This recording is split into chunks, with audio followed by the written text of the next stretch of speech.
So here we go.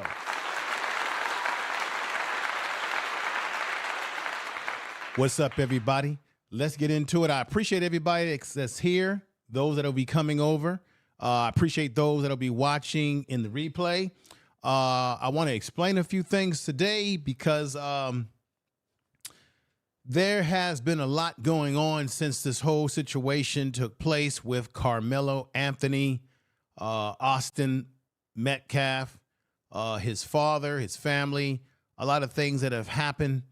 And as you can see on the thumbnail, I believe that there is a double standard when you look at how the family in particular is being treated and how people, particularly your white conservative and your black conservatives and your mega crowd who do not like the fact that he got bail reduced from $1 million bond, which was extremely too much for a young man who has no offenses or criminal background. That's where people fail to understand this situation. The young man has no criminal background prior to this unfortunate situation happening where he unfortunately stabbed Austin Metcalf with a knife in a state where lots of adults and youth brandish knives, okay? People say, well, why did he have the knife? Well, in Texas, you can have a knife long as it isn't a long blade where you need to show that you have a long blade. So he could have had that knife for any reason. He could have had it because he's a hunter himself. He could have had it for fishing. He could have had a knife for any reasons, okay? It just so happened in this circumstance that he used that here knife, which none of us have seen the knife, to be quite honest. We don't even know if the knife, see, this is another thing that people need to realize.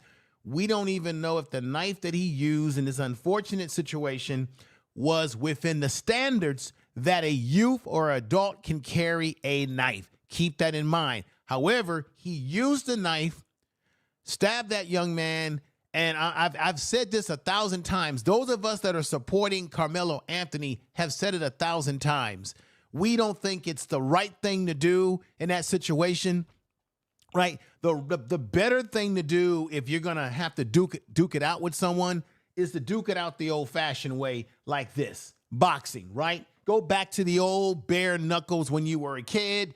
This is how you deal with bullies. You put your hands up, you put your dukes up, and maybe, just maybe, instead of stabbing someone and instead of being harmed with weapons, all parties involved can walk home, go home, maybe with a couple of bruises, but you live to see the next day and you live to be with your family and have a future. Unfortunately, today we live in today's time where that's not always possible. Another thing that we're going to straighten out today is people were saying, why was Karmelo Anthony underneath the tent at that track meet? Why was he there?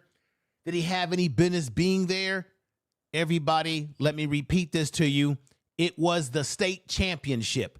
That track meet did not happen technically on a school ground, meaning a actual school, but it happened at a municipal track, which is used annually when they have their national track meets, particularly in this case, a track meet that required there to be a national or a championship, a city championship.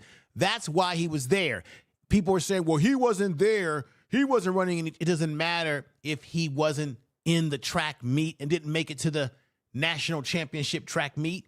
He's a track and athlete. He had every right to be there like everyone else. Now, unfortunately, this is the banner where the whole situation took place. Once again, people were saying, well, why was he sitting under the tent?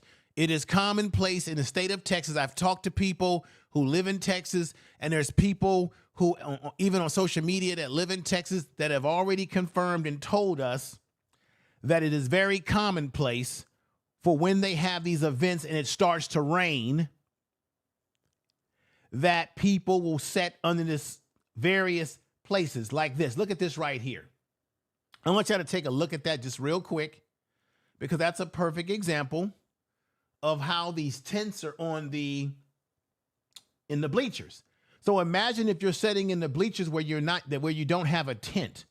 Well, there's a very high probability that you may get under someone else's tent to stay dry from the situation. Okay? To stay dry from the situation, because obviously you don't want to get wet. Let me pull myself up here real quick like so. I just want people to understand what I'm trying to say here is that he had a reason to be there. He had a reason to sit under the tent, given the fact that there was rain. So for everyone that keeps saying, why was he even sitting under the tent? That was the pretext that caused him to sit under the tent. Next thing I want to say again and repeat this again, Karmelo Anthony, he did a stabbing. It was horrible, but this is the fact. He did not steal anything. The Austin twins or the McCaffrey twins didn't catch him in the act of stealing any damn thing, period. Anything, nada, nothing. Another thing I want to straighten out is that the Austin Metcalf,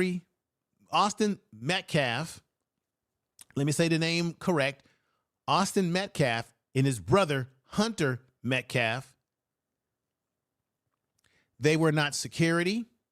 They weren't the police. They weren't sheriff's department. They weren't ordered or directed to be security. They had no business doing what they did, telling someone else what to do. And secondly, it's already been put out there that everybody is wondering, where were the police? That there was not enough security out there in the first place, right? But I want to just emphasize that is that the Metcalf brothers, this must be emphasized, the Metcalf brothers were not security. They didn't work for a security firm. They weren't police. They weren't deputized. It's the state of Texas. Do they deputize you there still? They weren't deputized. They were there just like everybody else to watch an event. If they weren't involved in the event, they were there to watch the event because it was a state or championship in the particular area of North Texas. So that's why everybody showed up, including Karmelo Anthony.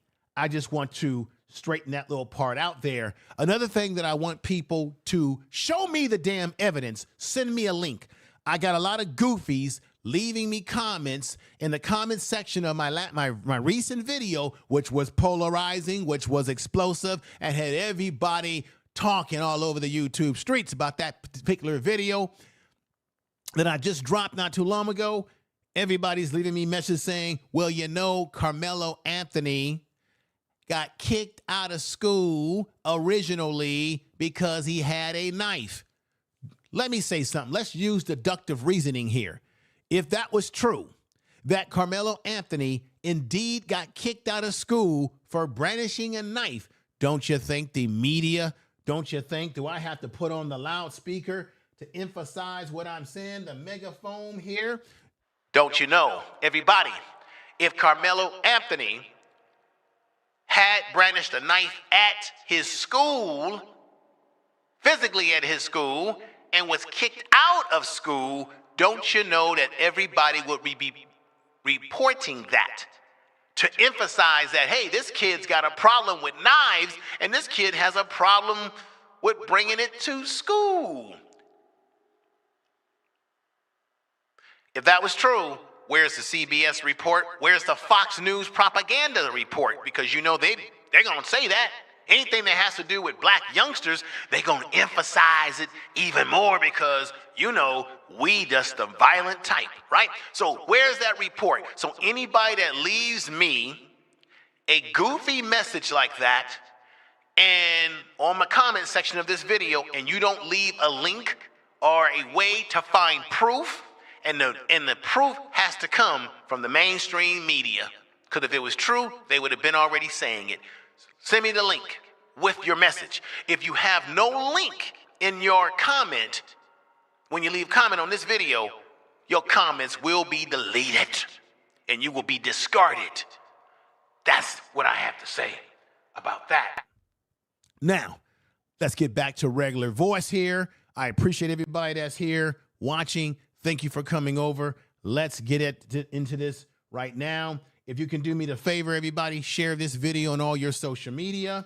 What you can do, if you're watching this on your laptop, your desktop, your cell phone, your iPhone, your Droid phone, hit the part where it says share it to your X or your Twitter, share it to your Facebook, share it to whatever groups that you like to share it to. Let's get more people aware about what we're doing over here on the Information Man Show. I really appreciate you coming over. We're going to get into this. I'm letting a little time go by to get more people to come over into the chat room. Those are listening in the cloud. I have a lot of perspective that I want to break down about this case. A lot of things that I do not appreciate that people are putting out there about his family. I'm going to show the interview or the press conference that we just witnessed this past week. I want to break some things down about that press conference that I found either disturbing or make me scratch my head. What's going on, DOD? What's happening, man? DOD, you supposed to have a wrench, man. Let me put your wrench on there. I don't know why you don't have a wrench. What happened? Is this a new channel that you had to create? Is that why? Let's put the moderator on you. And there you go, DOD. We got Alicia in the house. We got the Informant Media. We got Last Call. We got Killings in the house. Everybody that's here, I appreciate you as we're going to get into this, and we're going to get into this right now. Now, as I said before, with research, with digging stuff up, you find a lot of interesting things, right? Just like I said about this right here. This, if you look on this picture again, you will see to your far right corner, the tent where the incident unfortunately took place. To your far right, this is the actual field where they had this championship. And then the police did their investigation. Unfortunately, a knife, as you already know, was involved in this situation. This has been hot all over social media, right? Track and field meets. This shouldn't be happening at a track and field meet. Knives involved. Okay. Crime scene. Taper tape and everything, crime scene, body. What's going on, Last Call? Thank you for the $10 super chat. I appreciate you.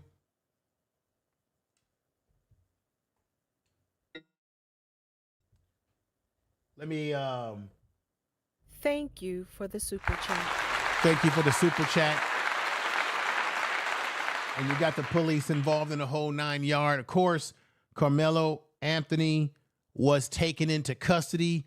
They want to charge him with first-degree murder.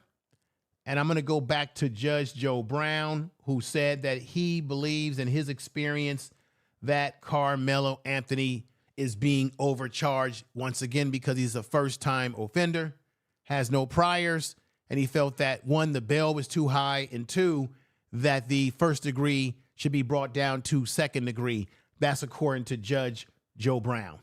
So the bond was too high, and as a result of that, Judge Angela Tucker lowered his bail payment.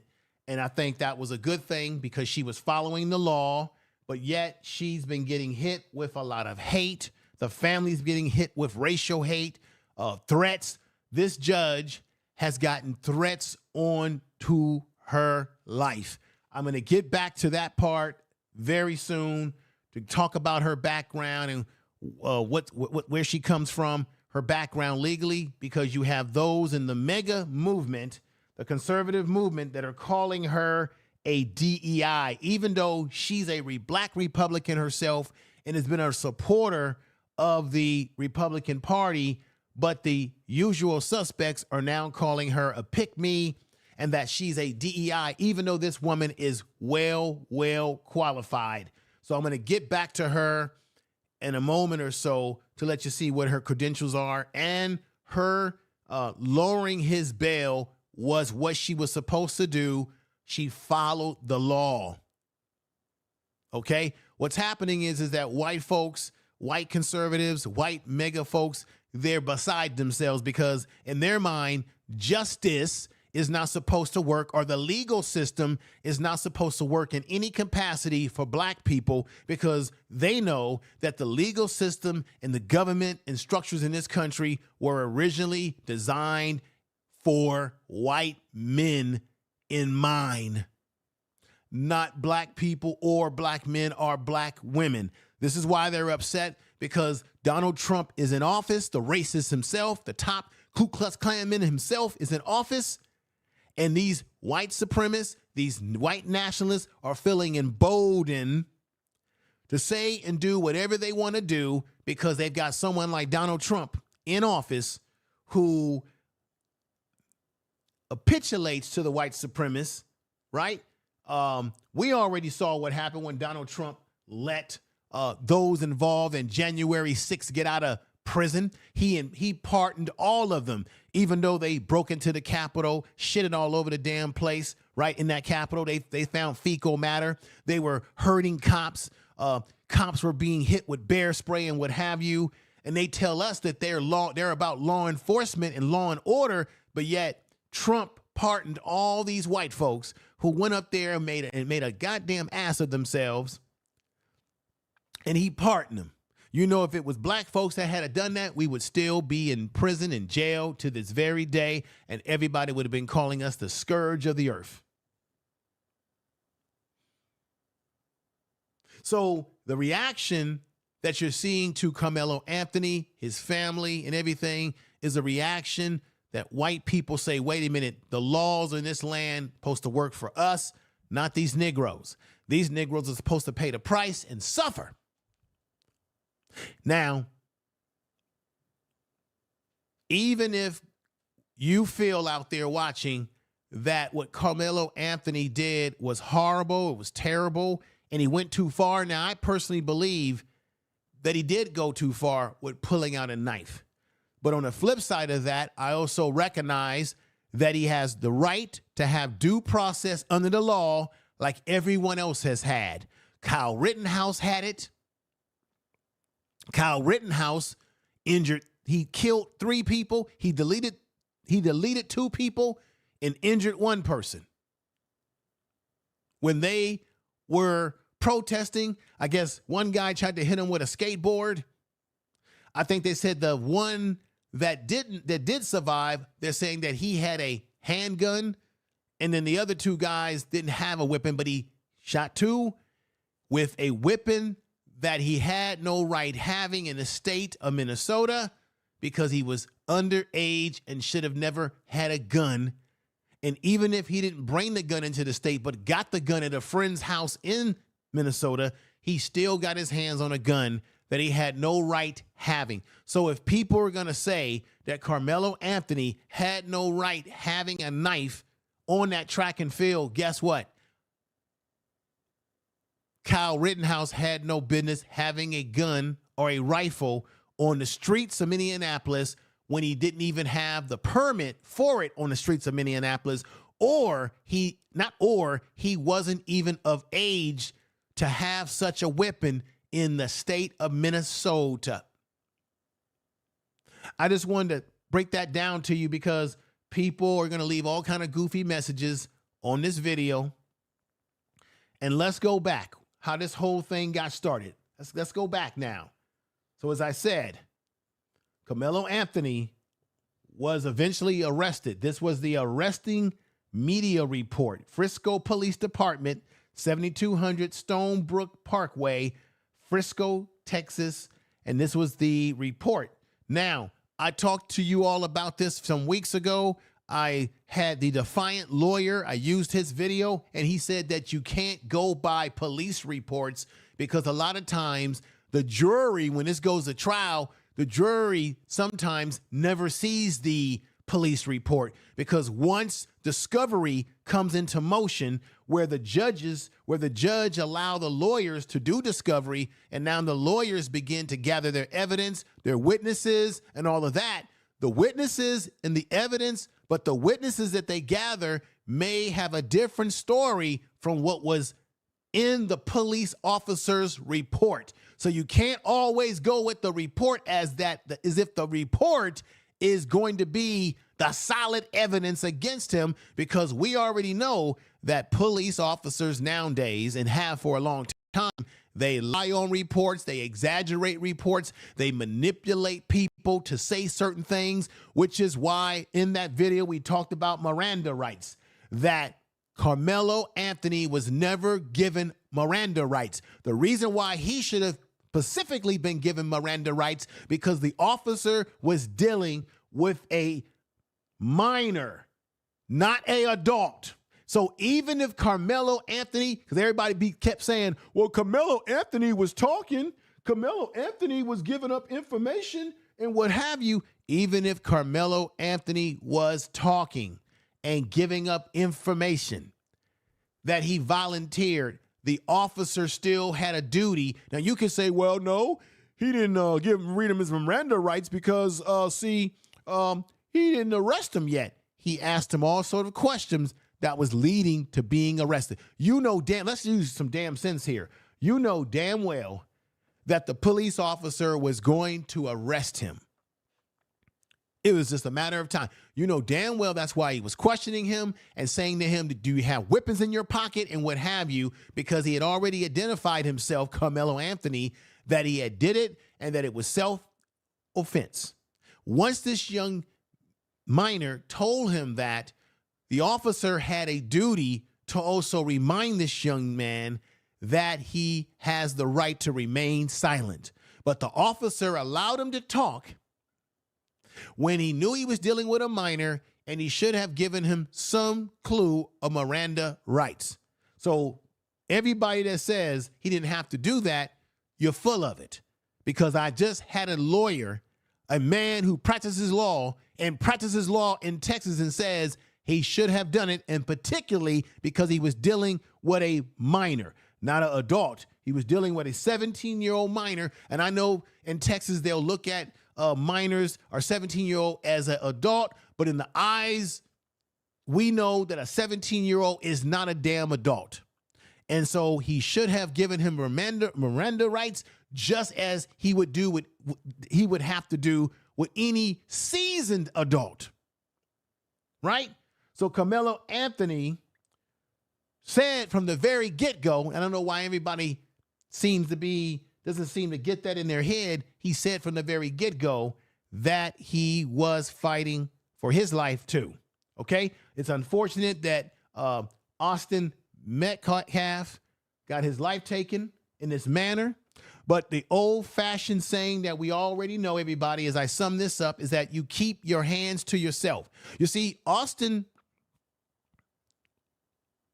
and his brother Hunter, they didn't have to put their hands on Karmelo Anthony. Matter of fact, they could have come over and said, hey, how you doing, man? Yeah, we're Austin. We're the Austin twins. We're the Metcalf twins. You run track here? Oh, you run track? They could have had a cool conversation with him. They could have filled him out, had a conversation, and then if they would have had a conversation in a more friendly manner, because these kids today don't have interpersonal skills. I was talking about this on Last Call's channel. Y'all need to subscribe to his channel. And we were talking about how these kids today don't have good interpersonal skills, right? If they would have went over and introduced themselves to Karmelo Anthony and simply said, hey, this is who we are. This is our school. We notice it's raining and you're under the tent.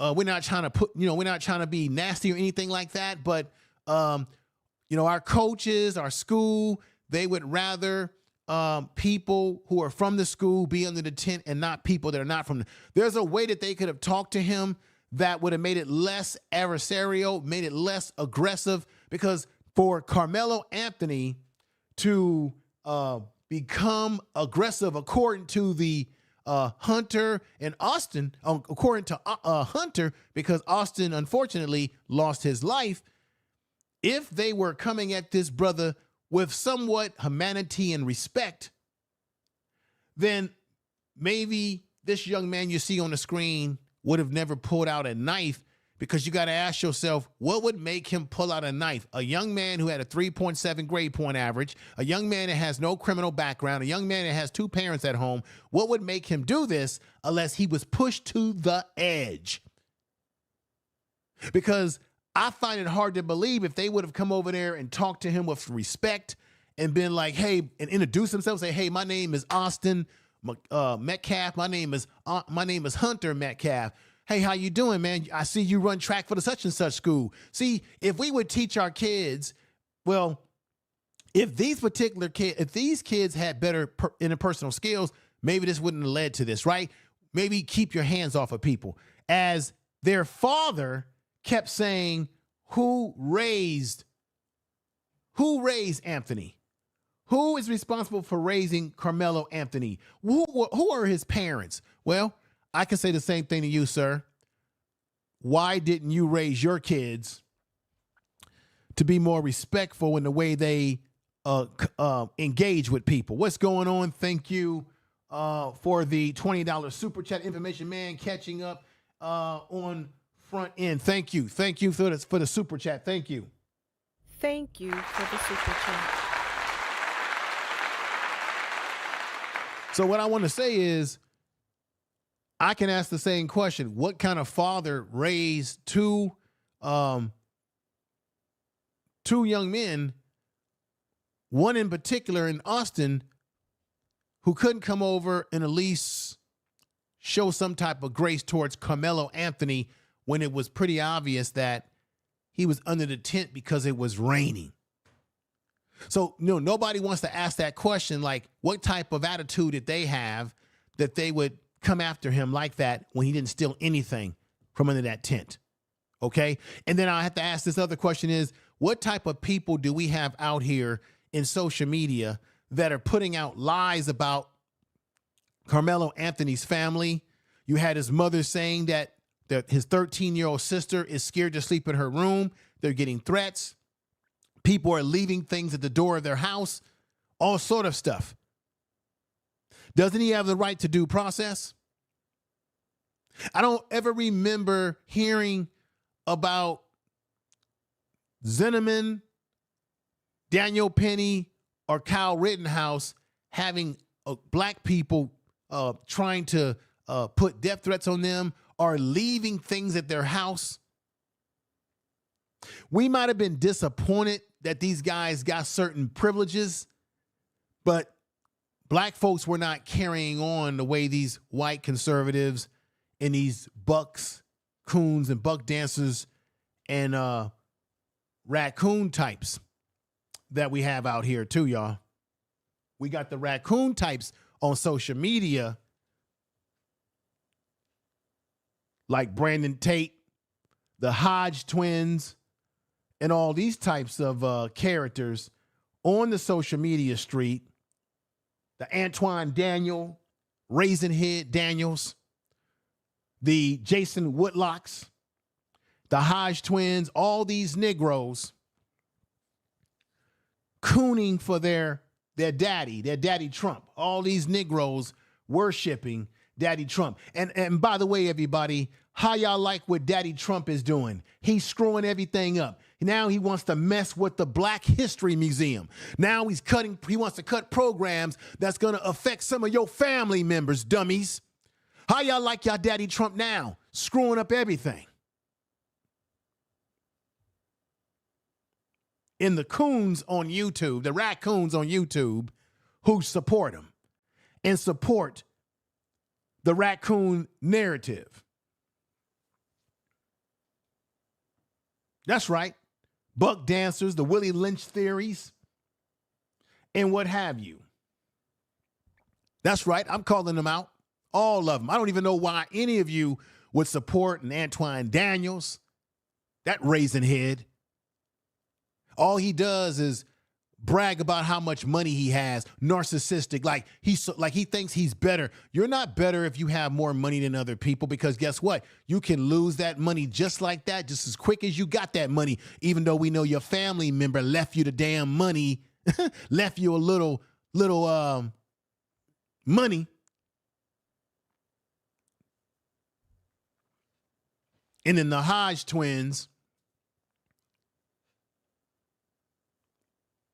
So I don't know any of you Negroes out there that would support these type of channels. You got to be out of your damn mind. Another CG, thank you for the super chat. Thank you for the super chat. Right. Right. Linguini, the white boy, the Italian white boy who did that execution on that medical CEO, and everybody's been praising him. You got women praising him, white women praising him, white men praising him. Everybody's praising him, saying, yeah, he did it for us. He did it for us. Everybody's justifying what he did because they feel like, hey, these insurance companies, these medical insurance companies are screwing us over. So everybody's rallying around that white boy. Nobody's getting upset about that, how people are rallying around him. But when it comes to Karmelo Anthony, everybody's getting upset because black people have decided that we're going to support the young man until we see otherwise not to, because he has the right to due process. And let's go back to the very beginning. I want to show this video. Another thing I want to bring up again. Remember, they had weapons, real guns. Now, let me make a correction here, because I've had people tell me this. I said this was a BB gun. This is actually an air gun. This is nothing but a damn toy he's got in his hands. It's an air gun. BB gun, air gun, whatever we want to call it. BB gun, air gun, but it ain't no real gun. It's damn near a toy. They have real guns. Let's just keep that in mind. Keep that in complete mind, okay? Now, it doesn't justify what he did. He shouldn't have done what he did. I don't think he should have done what he did to Austin, but I can't deny the fact that he said out of his own mouth that he did it because he was defending himself. So this is where I'm at on this. It's a tough situation. I'm really trying to say is I wish he hadn't have had to do it because he wouldn't be in this situation, right? I wish that wasn't the case, right? But it is the case, and it did happen. And the reason why I say I wish he hadn't have done it, because the fact of the matter, he wouldn't be in a situation where he now has to fight for his life, and now his family is under threat. And there's a double standard as to how black people are treated when black people are afforded certain things in the legal system that we normally don't get afforded.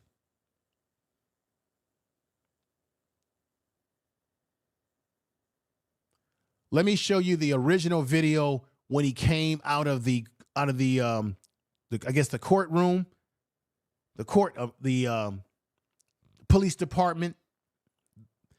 And then I'm going to show you another angle. Remember, this lady right here kept saying, Karmelo, please tell me, why did you bring a knife to school? He didn't bring a knife to school. That was at a track meet. That was part of a public track meet championship. It was not a physical school. But this was the original video when he came out here. Let's play this. Let's play this one.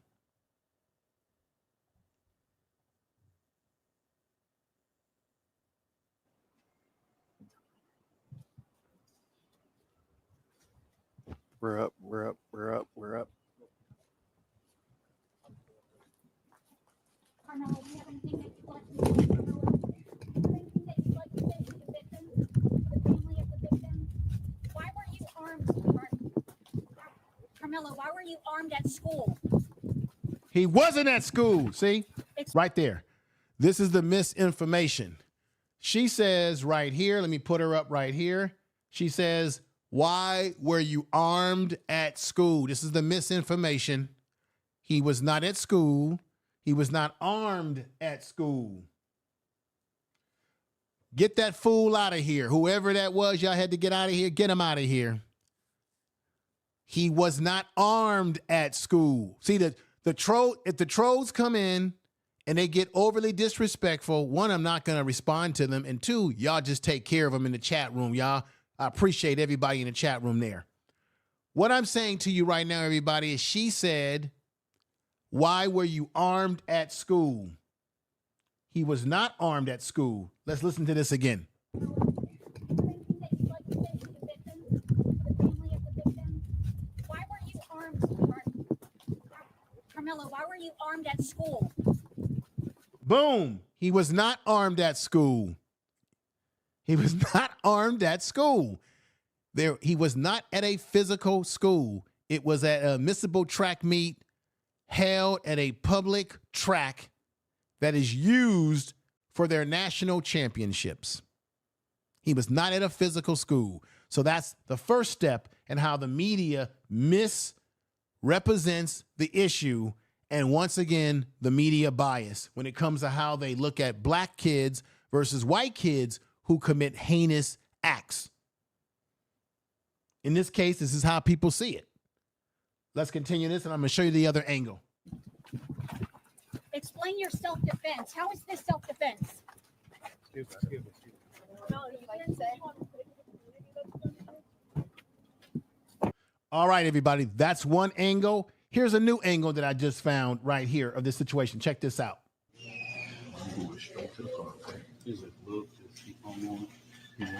All right. Come on, man. Just follow back behind us. Just stay close, okay?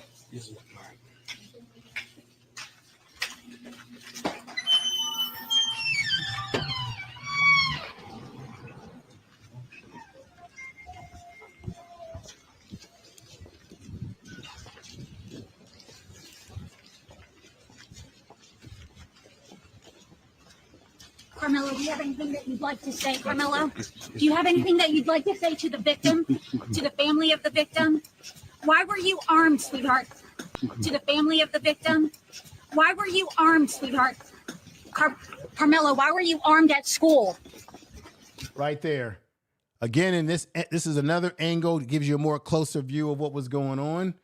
And what I want to do, again, is emphasize that this was the woman that was asking him why he was armed at school. She was the one, that's the reporter right there, who kept pushing the narrative that he was armed at a physical school when he was not. I just wanted to emphasize that because that's not true. He was not at school. It doesn't negate the fact that Austin got stabbed. We would rather that had not happened, but he still has the right to his due process like anyone else. Let's continue. Explain your self-defense. How is this self-defense? See, she's all up in his face. Excuse me. They should have never let her get, or any of these reporters, get that close to him. Let's pull this again. To the family of the victim? Why were you armed, sweetheart? Karmelo, why were you armed at school? See? Got the microphone in his face already. Look at that. Look at that. Microphone all up in the face. Explain your self-defense. How is this self-defense? She's all up in the man's face. The young man's face. Explain your self-defense. How is right there. Right there, all up in his face. This should have never happened. Let's continue. this self-defense? Excuse me. That's the angle to get in the car. You want to say to the community that's donated?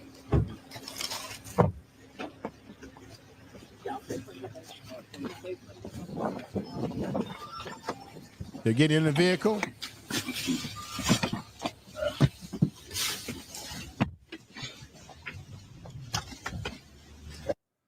All right. So there it is right there. They're getting in the vehicle.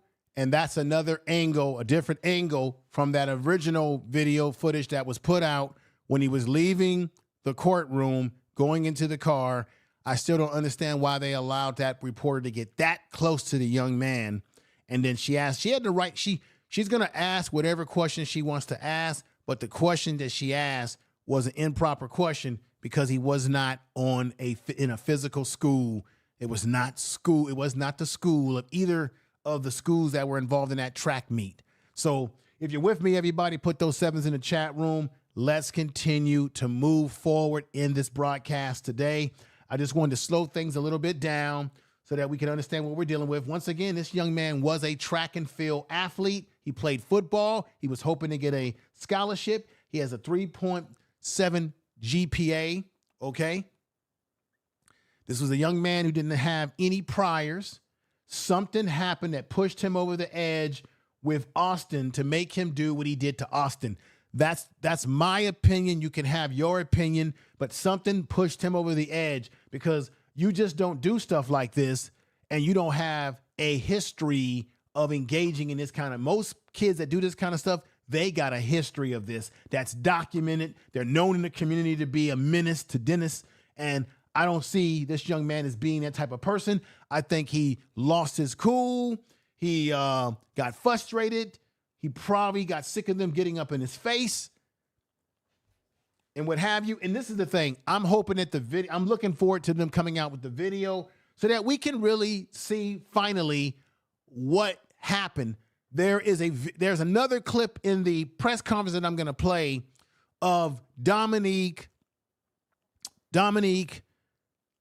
Alexander, who is the president of the Next Generation Action Network. Now, he is problematic, y'all. I'm going to do a video on him going deeper into his background on the Truth channel. Make sure you subscribe to the Truth Raw channel, okay? Make sure you subscribe to the Truth Raw channel. Truth Media Raw. Make sure you subscribe to Truth Media Raw channel. It's on the page of this channel. Just scroll down, you'll find it. I'm going to go a little bit nastier and deeper into that guy's character because I think it's problematic to have someone representing this. This is where I think it's problematic. I just got to be honest.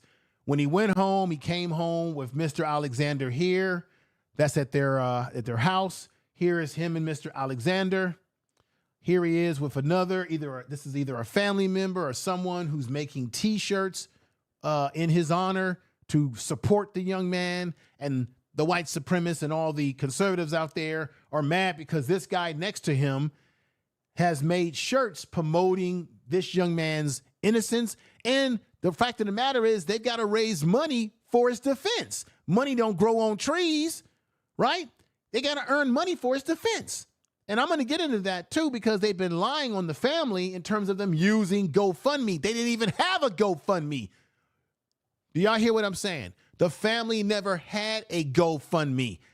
They called up GoFundMe to have GoFundMe take down fake GoFundMe ads while y'all coons and buck dancers and the white conservative mega heads were saying that the family is living fabulous off of donations from GoFundMe. They don't even have a GoFundMe. They weren't able to even extract any type of money. And you're going to see what they were using and just getting an opportunity to use money towards his defense. So if this man right here is promoting a T-shirt with him on it, he has every right. You have the white supremacists out there, the usual suspects.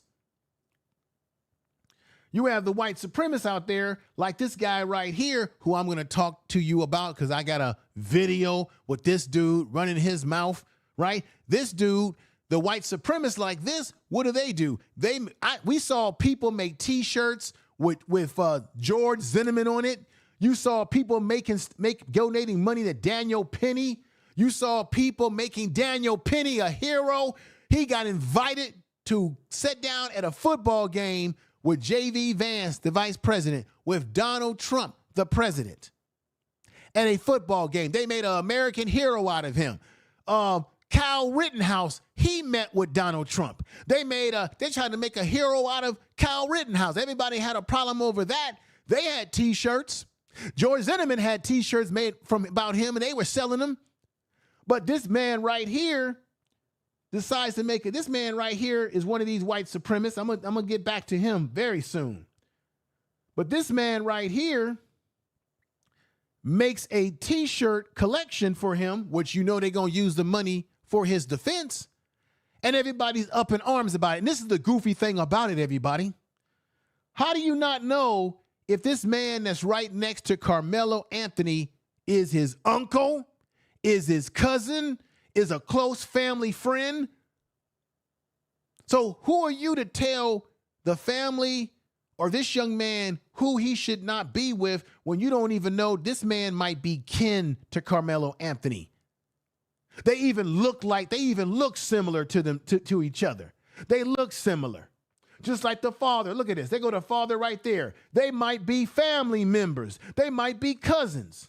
But you had people out there, including the raccoons, including the usual suspects and the raccoons, that were asking the question, Why did he have T-shirts made for him? And you don't even know that man might be his kin. That man might be his cousin.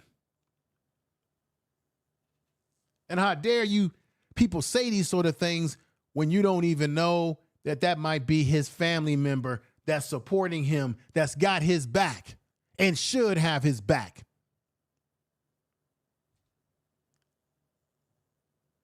I don't know what's wrong with some of these folks out here, y'all. I really don't. Put sevens in the chat room if y'all with me. Y'all hearing where I'm coming from. I want to get into this. What's sad about this whole thing is, like I told you earlier, the judge, she's been getting death threats. They've doxed her. They've doxed where she lives at. They've doxed her and have doxed her all over social media. But check this out. Black people on Twitter ain't having it.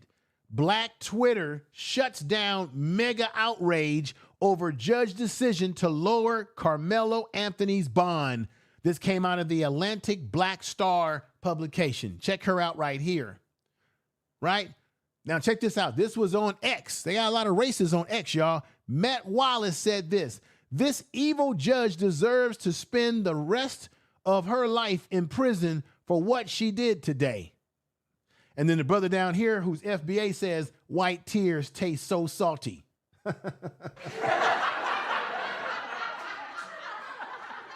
Check this out right here, y'all. Check this out right here. What am I missing? Mega mob accused of releasing personal information about black judge in retaliation for lowering Karmelo Anthony's bond, forcing her into hiding online. This is what her bar association said in Texas. The Collin County government, we are aware of the social media posts on this platform that appear to dox and sit judge. Sharing a judge's private information is a crime. Sharing a judge's private information is a crime and will be prosecuted to the fullest extent of the law. This is what the Collin County said. That's the county in Frisco, Texas. Here she is right here. Now you've got people out there saying, oh, she's not qualified. She's a DEI. She's more than qualified. Here's her qualifications. Collin County Republican Party. Keep Judge Angela Tucker, 199th District Court. Judge Angela Tucker is a graduate of the University of Tennessee, Austin, and a Dedman School of Law at SMU. She has been licensed for 23 years to practice law and has spent her entire legal career in Collin County handling cases in the three areas of law heard by her court. Criminal, family, and civil. Judge Tucker has served Collin County as judge of the 199th District Court since 2012. They were setting up here campaigning for this woman to remain a judge in this county in Texas, of North Texas, in Frisco, Texas, because she was doing an excellent job, because she was an excellent judge, an excellent qualified judge, and now because she has decided to lower the bail of a young man in Karmelo Anthony, a young minor who doesn't have a criminal record of any kind.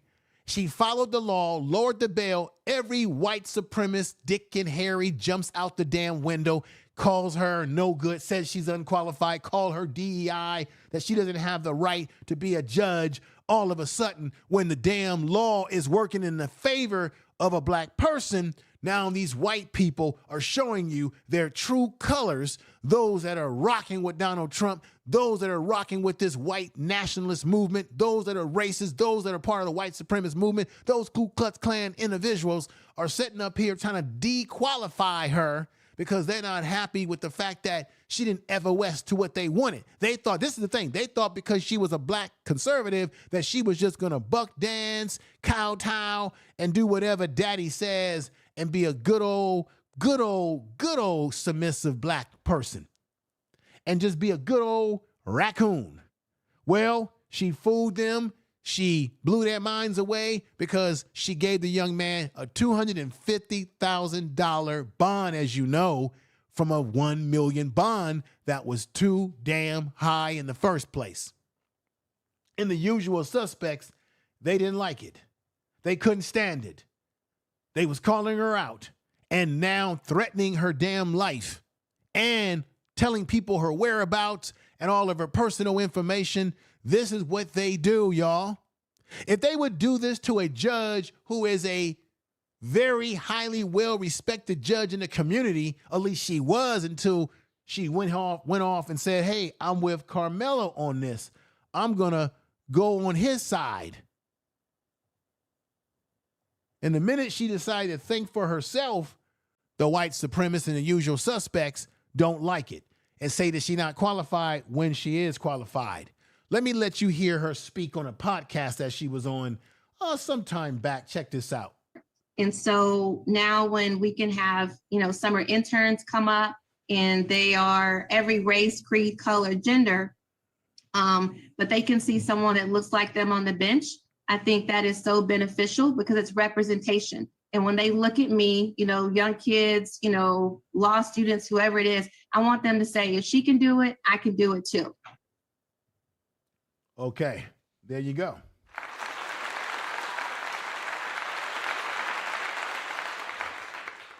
So, of course, here she is. She's a conservative and she's talking about representation on the bench and other people of other races being able to see someone that looks like them. What's wrong with that? But this is the key. She's qualified. That's why she's in a position. So because she said that and she decided to give Karmelo Anthony the lower bail, all of a sudden to the mega movement, she's no good. What this should be is a wake-up call to you black conservatives. They don't really care about y'all, all right? Didn't Jason Whitlock just get called out by that Nick Fuentes and called him what? Called him a a token, right? Jason Whitlock, you see right here on the Willie Lynch syndrome of these Negroes you see right here, right? Didn't Nick Fuentes call out Jason Whitlock? What I'm saying to you is when you black conservatives don't follow the script, you don't follow your white daddy, right? You don't coon and buck dance. You don't raccoon enough for your daddy Trump, who's doing everything he can. Daddy Trump's doing everything he can to destroy anything that benefits black people. Now he want to mess with our history. Your daddy Trump that y'all voted for, who released monsters out of prison like this guy right here, and I'm going to go deeper into him in a moment. But your daddy Trump, when you don't acquiesce to your daddy Trumps of the world, your mega, you're no good to them. They don't really need you Negroes in their movement. They simply use you. And when you don't play ball and you don't get on your knees and be coon for them, be raccoon for them, then they will throw you under the... If any of these black conservatives that you see on here will to take a different stance on something that was polarizing in the whole country, these mega heads would throw every single one of these guys under the bus and discard them. That includes the peanut head himself, Antoine Daniels. That includes the Hodge twins. That includes Jason Whitlock and the police officer himself, Tatum. Brandon Tatum. I think it's Brandon Tatum. Police Tatum. That y'all done messed around and gave this man 1 million damn subs. You know, most of those subs come from these mega followers that he feeds into.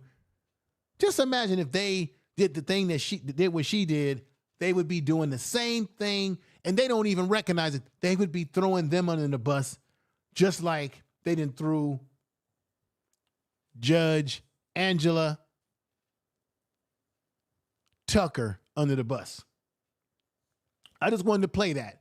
I just wanted y'all to see that, analyze that. I appreciate everyone that's here. Thank you for being here today. Let's keep this thing going. Let's keep this whole thing going. Now, let's go back to Kyle Rittenhouse. Remember I talked about Kyle Rittenhouse how he got special treatment, y'all. They found him not guilty.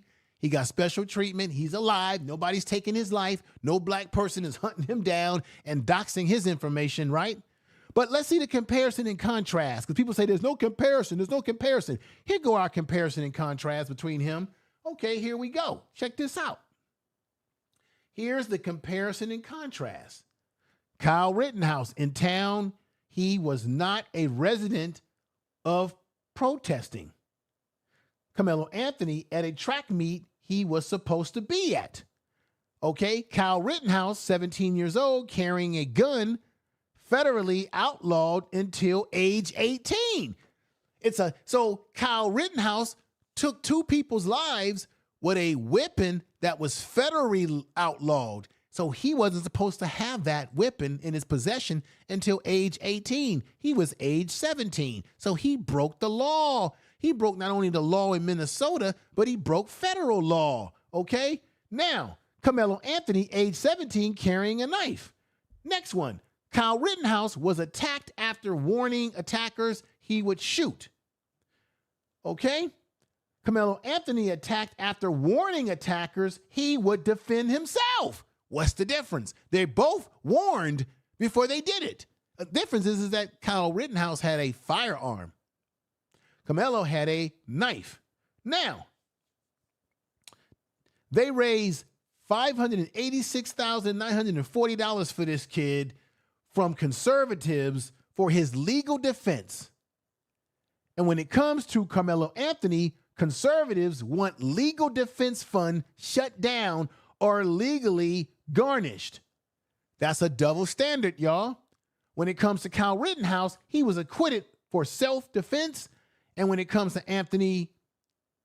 Karmelo Anthony, conservatives want a heavy legal sentence. They want him to be sentenced forever. When it came to Kyle Rittenhouse, nobody said, hey, he needs to be sentenced forever.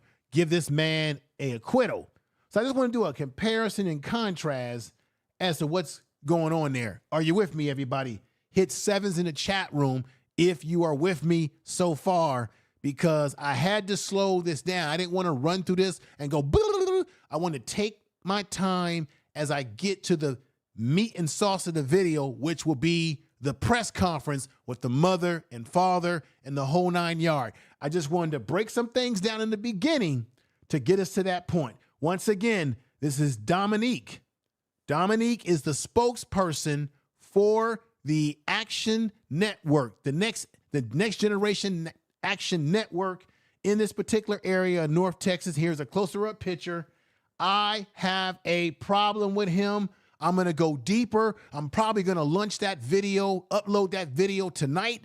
I'm going to do a deeper dive into Dominique and Alexander on the Truth Media channel. Scroll down, subscribe to that channel immediately right now if you can, or after the video's over. Subscribe to the Truth Media Raw channel, Truth Media Raw channel. If any of the mods in the chat room can drop that link for people to get to that channel and subscribe, because I'm going to drop a video about this man. This is the problem I have with him. I'm not going to go that deep about it in this video today. I think it's problematic to have him be the spokesperson for the family when he has a history that's not a great history. It's not a pretty history. It doesn't help Karmelo Anthony's case when you've got a man speaking for the family who's got some domestic issues in his past, maybe even some issues that involved a child and some other criminal history that I just don't want. I think it can ultimately hurt Karmelo Anthony having this man speaking so much. I wish he would have let someone else from the organization speak and he stay in the background, because I think he's bringing too unwanted attention to the fact that Karmelo Anthony is fighting for his life under a self-defense situation, and then to have someone like this guy who has questionable background is just not a good thing. Here is one of many of his mugshots. So I have a problem with Dominique. I know people can change their life. People can get a fresh start. I think he's a pastor. Isn't it interesting how every time somebody goes to prison and they live a life of crime, what's the first thing that they end up doing, everybody? They become a priest, they become a preacher, they become a pastor. Like Jamal Whitehead, who now in prison and out there in Brooklyn, you see what he was doing. He had a criminal background, and then he went into being a pastor. Now his ass is back in jail. So Dominique, one of many of his, unfortunately, mugshots that I'm going to go into a deeper dive on the other channel. And I'm going to be honest with y'all, on the Truth Media channel, I'm going to be raw. I'm going to be nasty. I'm going to be uncut. And I'm going to tell the truth about him. Tell the truth. But today, I'm not going to jump all over that right now because this is really about Karmelo Anthony and his family. But on the Truth channel, I'm going to produce that video tonight and drop that video late tonight or later on tonight. As soon as I end this, I'm going back into the laboratory here to produce that video because I think personally, him being so upfront, I don't know how you all feel. If y'all agree with me or not, hit 7s in the chat room. If you agree with my premise here, I think him being the spokesperson is problematic, everybody. Don't be mad at me. I'm not trying to hurt the case. I'm simply saying I can't hurt the case. This man right here that you see can very well, DOD, his man right here, right? I believe in support. Look. I want everybody to realize DOD, Last Call, everybody in that chat room, Evolve Man, everybody. I believe that everybody deserves a second chance. You can F up. You can, yes, we can redeem ourselves. We can, right? Right? But anytime I see a guy like him who has the background that he has, and he still kind of comes off like he's slick, he kind of slick like them slick preachers, I have a problem with that.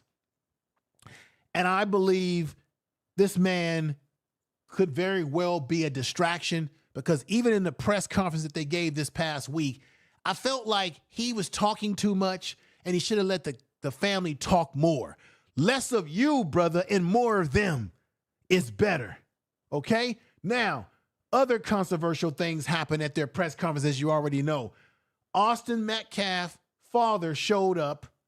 And this man right here, the spokesperson I just spoke of before, said that he wanted him to leave. They made him leave. They told him he had to leave. He even said that, hey, it's in bad taste for you to be here. You shouldn't be anywhere near this family. And it also looks bad on your son, a son that was no longer here. That's what this man said right here. I just think that he's not a good speaker. He doesn't command good English. In a way, he presents himself in their case. Do you all agree with me, or do you say, hey, Info, you're wrong here, brother, you're off your rocker, stop it, Info, stop saying what you're saying, you're hurting the case, this man is God sent to this family? What do you think? Do you think he's taking up too much effing air in the room? I need to know. Alicia says 7 for yes.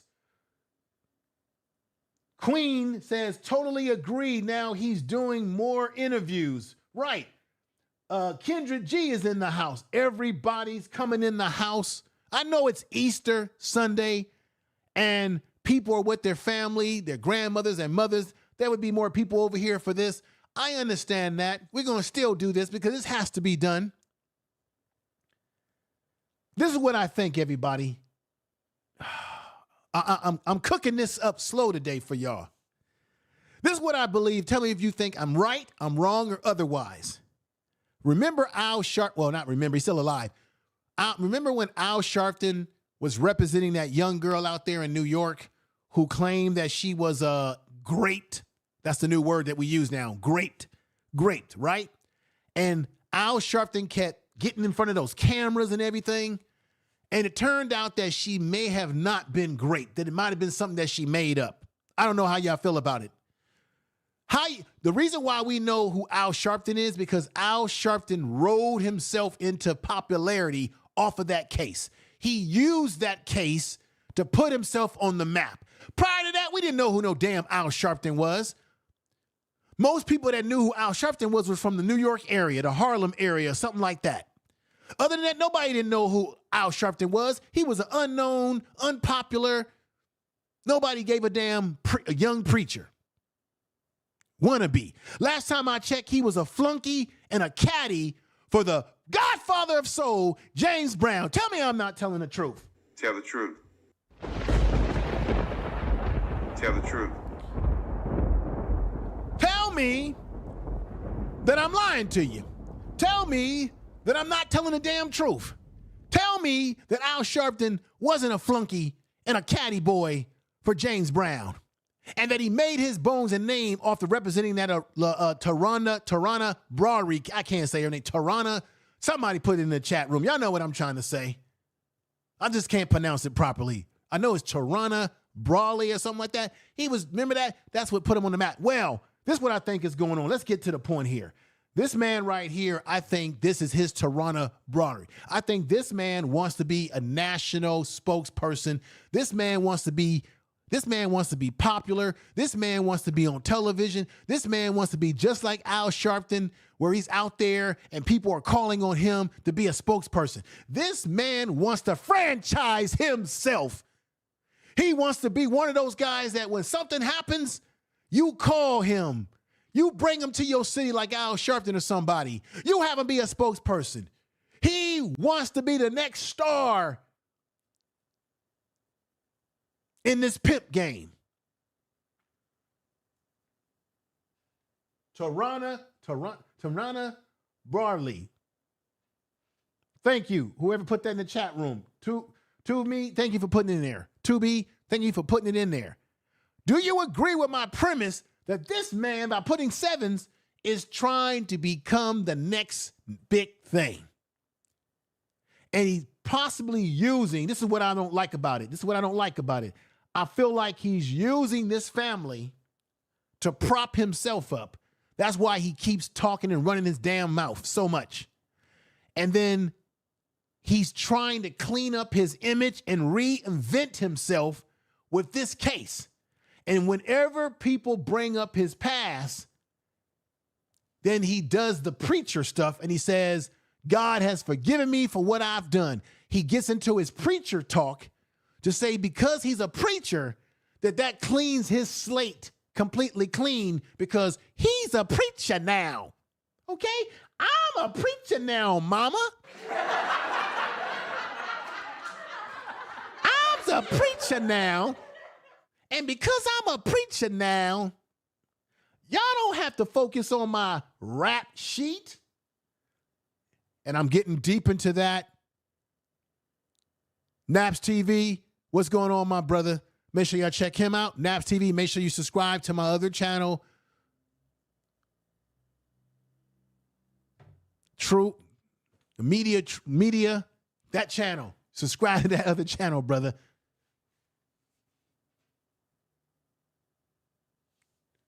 Subscribe to that Truth Media Raw channel.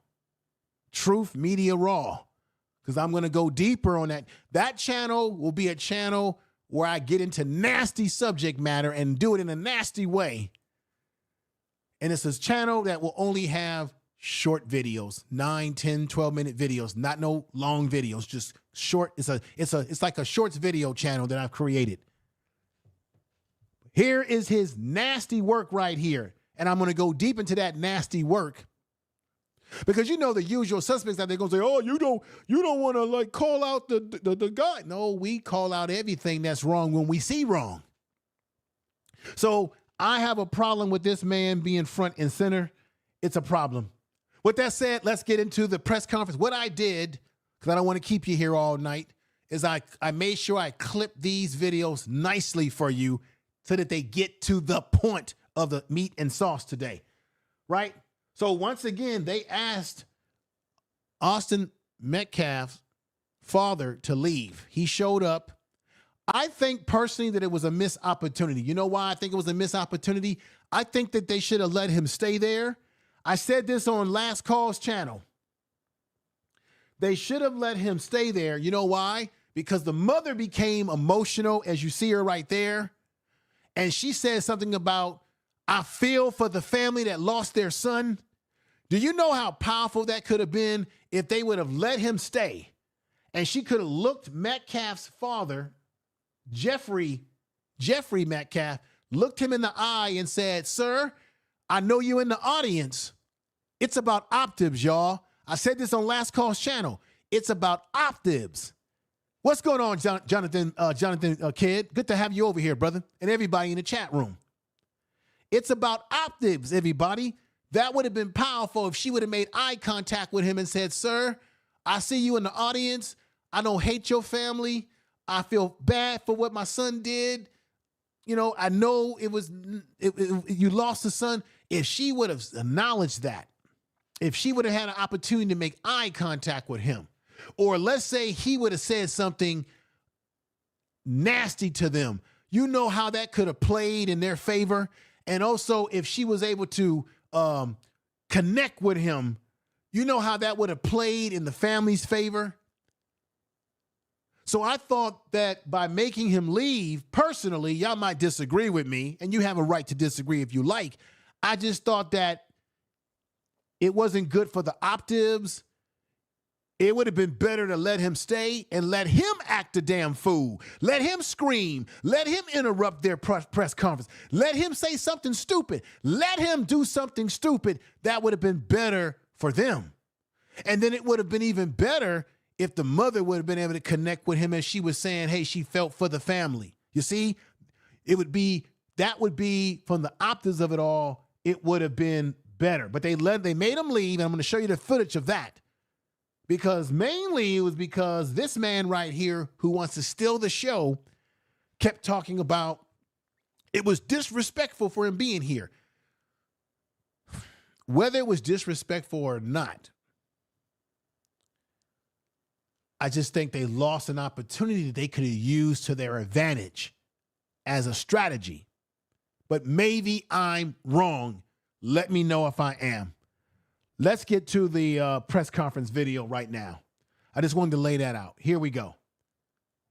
Here we go, everybody. I must address today. And I want to make sure that the public and the media and everyone who believes in truth and justice. First, the misinformation about the fund. From the very beginning, there was an intentional disinformation surrounding the fund created in the support of the Anthony family. The Karmelo Anthony Fund, hosted by Give, Send, Go. Let's be clear. The family has not received one dime. Any of the media could have verified this, but we saw on Twitter, we saw on Facebook, and so many different things of the false, lavish life of this family. Boom. Now, everybody, this is where I want to show you something real quick, everybody. Bear with me. I want to show you what he's talking about the leveraged life.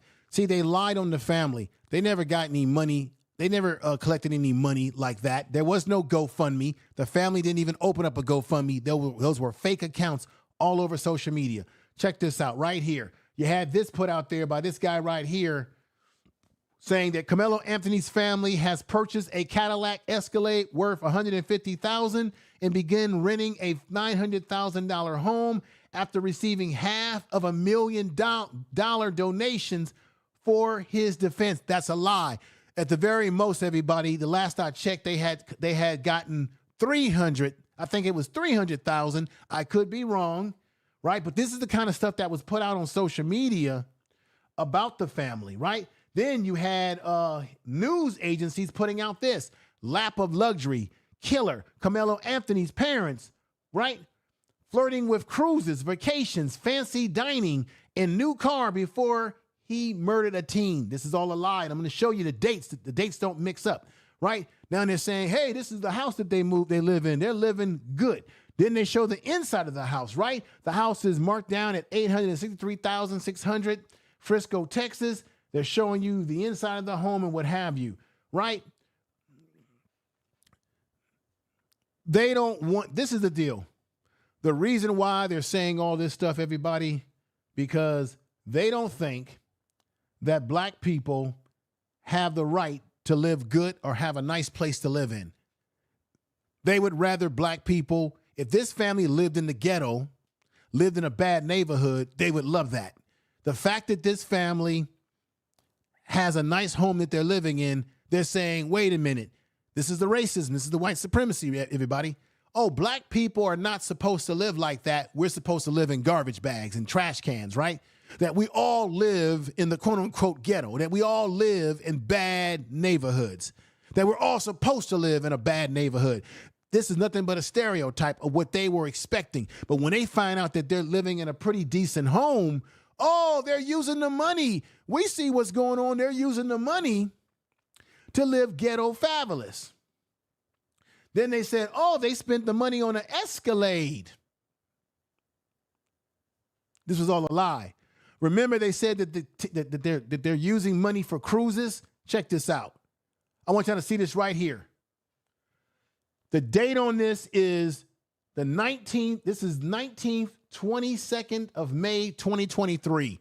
They went on the littler kids are blocked out here. You can't see their faces, and I like that. Check this out. They did go on a cruise, but they went on a cruise 2 years ago, you dummies. All you dummies out there in social media that's hating on this family, they took a cruise they went on a cruise from the 19th to the 22nd in 2023. So black folks can't go on a cruise? We don't have a right to take a vacation like y'all take a vacation? This happened 2 years before this whole incident happened. Before there was any there was no GoFundMe, before there was any fund being produced for his defense. This is 2 years ago, way before this incident even happened. They can't take a damn vacation? Because black folks, we ain't supposed to have no luxury. We're not supposed to be able to take a nice cruise, take our families on a nice vacation. We ain't supposed to do nothing. According to this article that came out from Sun News, the lap of luxury, killer Karmelo Anthony's parents floated on cruise vacation. That shit was 2 years ago, you dummies. Do y'all hear what I'm saying? Put sevens in the chat room. This was 2 years ago. I see that the date is right on the damn picture. 2 years ago. Here's Karmelo right now. What's wrong with him? What's wrong with a young man looking good, dressing good, huh? Black folks, we're not supposed to look good. Right? Check this out. Here's his mother with a GMC. I think this is a GMC vehicle. So this is the vehicle that his mother got. This is way before 2025, right? Now, check this out. Let's say that they did get an Escalade. You know what probably did? What they probably did? If they did get an Escalade, and it's their own damn business that they got an Escalade, they probably traded in the GMC. Let me tell y'all something. I've had vehicles. I've had vehicles where I've traded vehicles in for a nicer vehicle. I've had a car. Matter of fact, I've done many trade-ins where I've upgraded myself to a better car than the car that I had before. So what you're basically saying is that, oh, the mama and daddy's supposed to be like good times, down and out. The daddy ain't supposed to have a damn job. The mama ain't. You don't even know what. Look, check this out. The father is doing good for himself because the mother. Man, I'm so pissed off, y'all. The mother is a stay-home mother. She said it out of her own mouth. She's a stay-home mother. So that means that the husband is out there doing what he's supposed to do as a man to take care of his family. You don't even, the father might be a professional. He might have a job where he makes pretty good money or decent enough money to be able to either buy a house that they had before this whole thing happened, either buy the house or rent the house. That's their business. They either renting this house or buying it, but the bottom line is he ain't robbing nobody. He ain't stealing nothing from nobody. But black folks can't have nothing nice. They can't upgrade from this vehicle to an Escalade if they got an Escalade. How you don't know that they didn't already plan to get that vehicle? And no money came from no fucking GoFundMe, no nothing. All lies that's been made up. Now check this out. The family must be doing well for themselves because why? Karmelo Anthony got a birthday present. They want to say that, oh, they're using the money that they've collected for luxury. Y'all stupid. Check this picture out with Karmelo Anthony. I got the damn receipts right here, y'all. I got the receipts. Check this out. That's a Lexus, an older model Lexus. It says right there, happy birthday. So we can't buy our kids cars? Everybody in the chat room, do you have kids? Have you, if you have a child, son, a daughter, and you can afford it, put 7 in the chat room if you've actually brought your child a vehicle because they graduated from high school or they accomplished some goal. So what they did in this article out of the Sun News is they tried to make it seem like Karmelo Anthony got this vehicle based on the donated money for his legal defense. Damn it. I did research. This is a birthday present that he got way before the situation with Austin Metcalf. Matter of fact, I think he got this vehicle maybe a year or two before this shit even happened. Do y'all see what I'm talking about? This is called media bias. You got people in the media taking photographs, taking pictures of these people from stuff that they did from 2 years ago and saying, oh, they're living ghetto fabulous off the money. Look at the mother and father. They can't go out and have a damn meal. So here go the mother and the father having a meal. Look like they might be at a Chinese restaurant or something, right?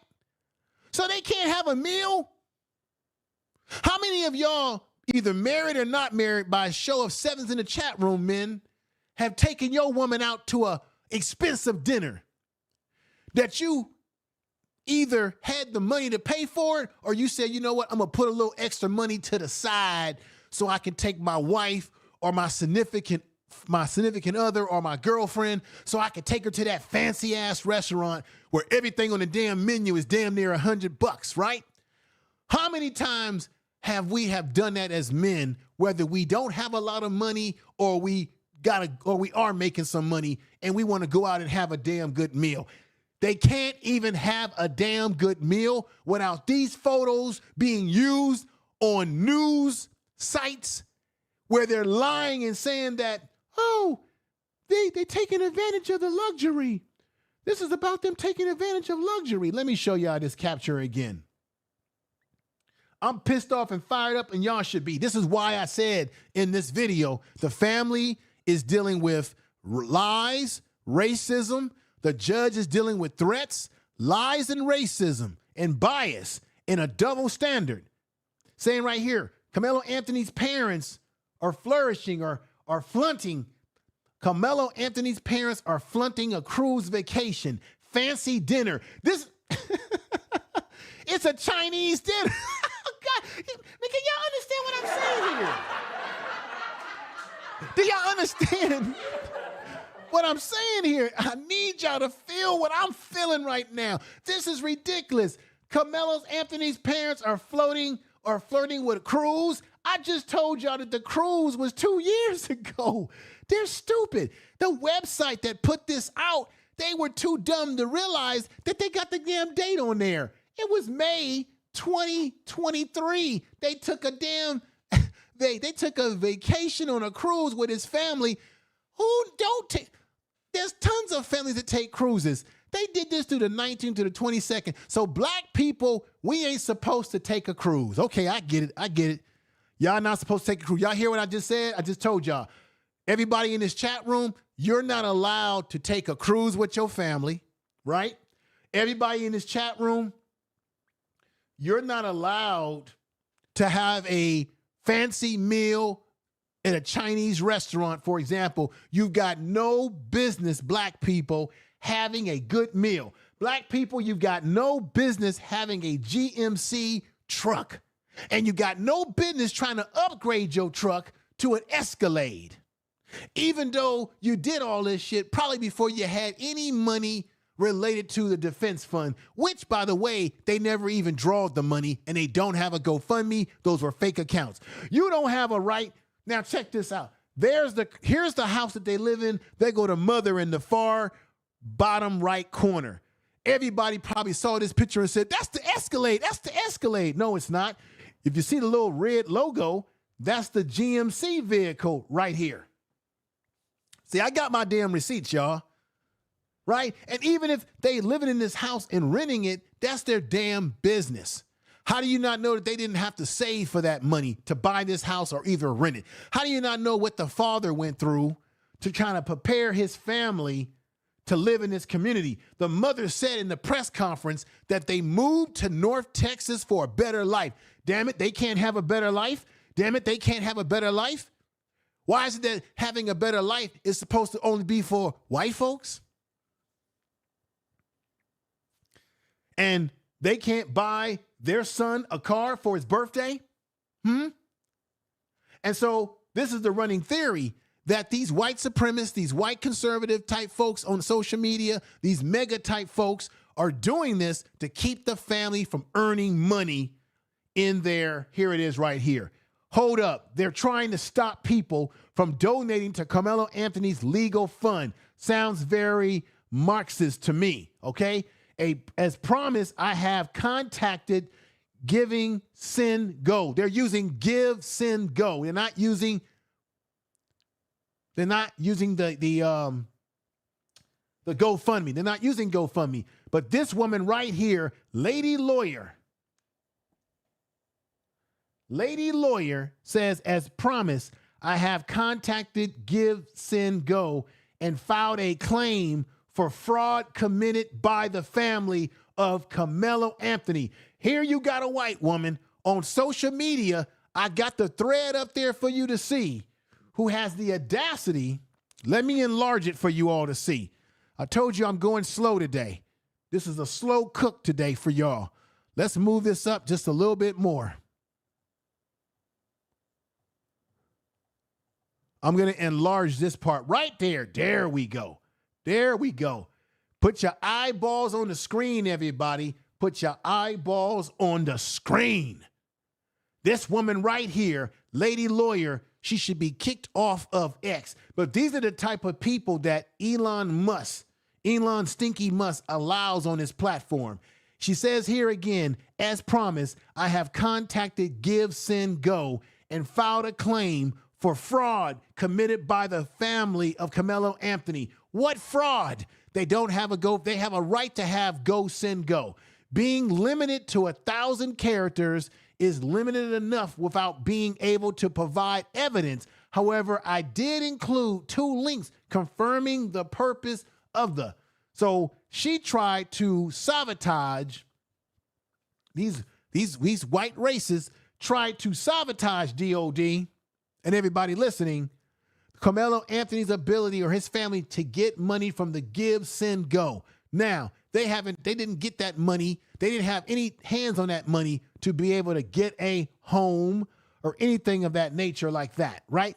They didn't have access to the money. They already talk about that, right? Check this out. This is the bias of American society, right? They don't want black people to live in a house like this. They want you to live in these neighborhoods like this. Look at this neighborhood right here. They want black people to live in squalor. They want you to live in ghetto settings, or what they deem ghetto settings. They want you to live in a nasty neighborhood in Texas that has bad plumbing, bad non-manicured grass, torn up fences, busted up stairs, nasty asphalt. They want you to live like that, like this. This is a neighborhood in Texas. I think this is in San Antonio, Texas. This is a project area. They don't want them to live like this right here. They don't want them to have a nice car or the ability to buy their child a nice car, things that were purchased way before this situation happened. They don't want them to be able to rent or buy a home, right? Get a loan for a home. They don't want black folks living good like that. They don't want you to be able to go out and have a good meal or take a nice vacation or put your child in a nice suit and take them somewhere nice, dressed like that. They don't want any of that. They want you to live ghetto fabulous like this. Let me show you this video right here. Check this out.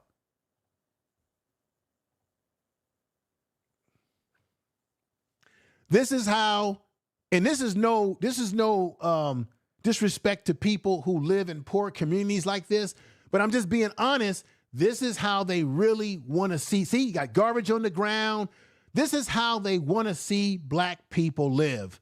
They want black people to live in poor conditions, in rundown buildings, in neighborhoods that are unmanicured, right? They think that we all are criminals and that we all live in rundown type communities, right? And then they want us to be in communities where you have police occupying you, like that police car right there, like that police car right there. They want you being occupied by the police in a community. They want you to be run down and raggedy, and no disrespect to people who do live in poor communities.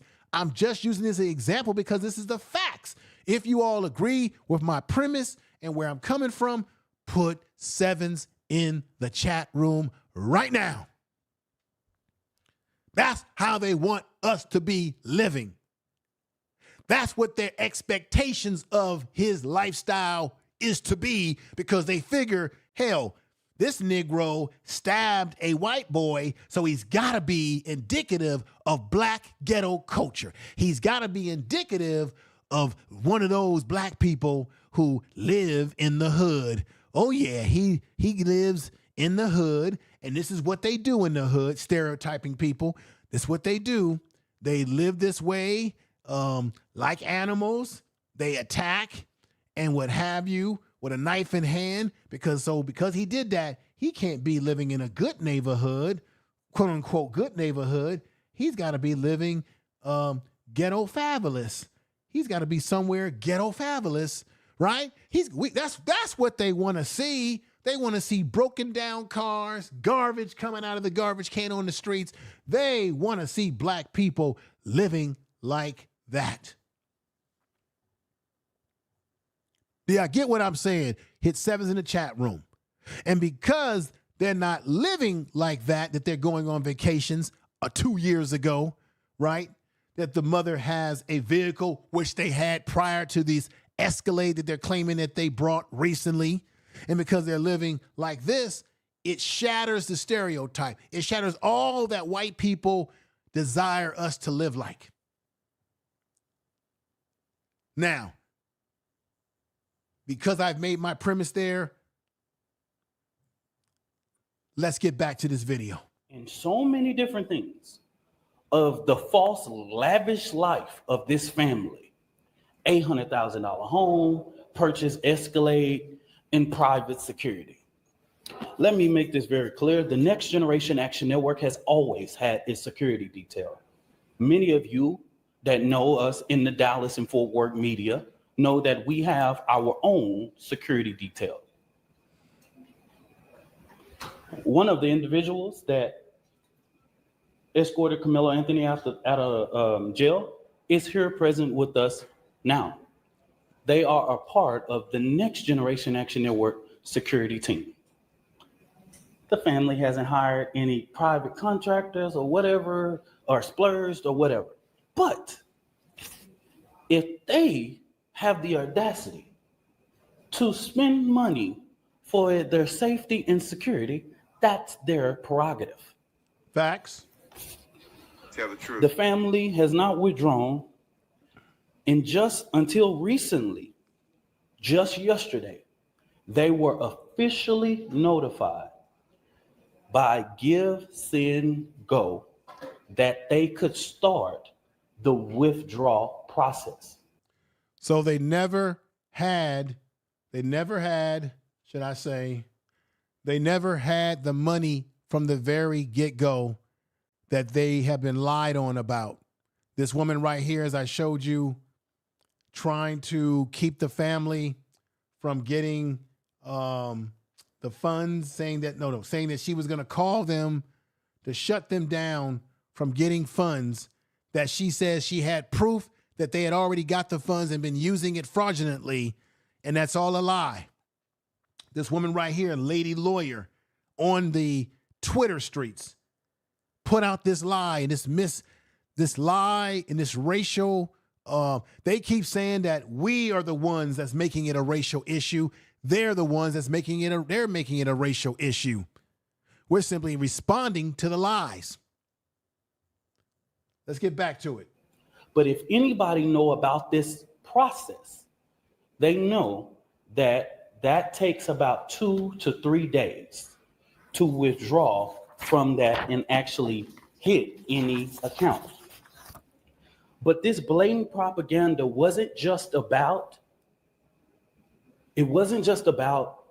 the fund. It was to discourage the public from giving to the fund. That's what this was about.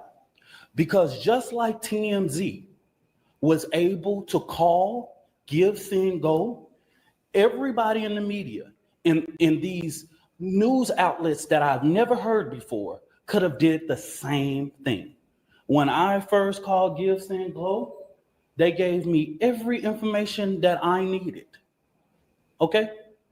So that's what I'm going to say on regards to that. Let me make this very clear. This family never authorized a single fund on the GoFundMe platform. Mm-hmm. All of the funds that were raised on the GoFundMe were all fraud. Uh-oh. That little accident right there. A little bit of an accident, but they're going to fix it. We're going to let this play, everybody. Peace to you and respect to everybody that's listening. Make sure you share this video on all your social media. Thank you for coming over to the channel. I had to make this a slow, steady stream today. I had a lot to say in the beginning. All of the Here we go. funds that was raised on that platform were fraud, okay? The family was the first to report these funds. One of the funds we identified raised up to $11,000.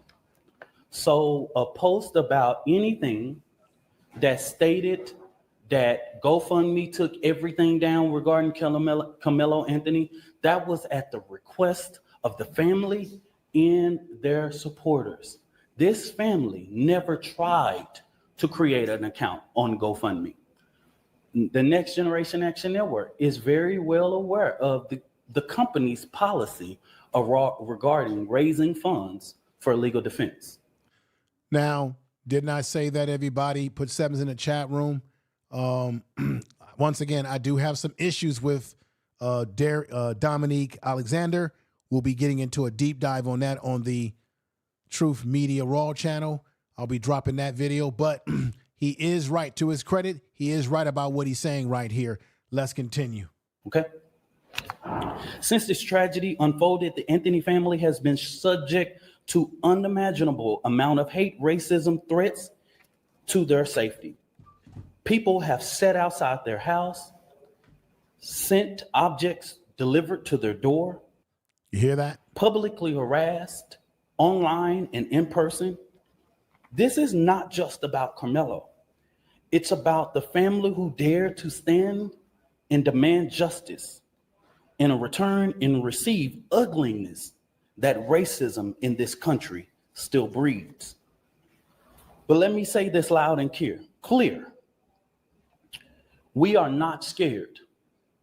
We are not moving. We will not be silent. What I've always said as the president of the Next Generation Action Network, we will never ask the oppressor for permission to liberate our people. We will not ask for permission to stand up for the rights of our children. All right.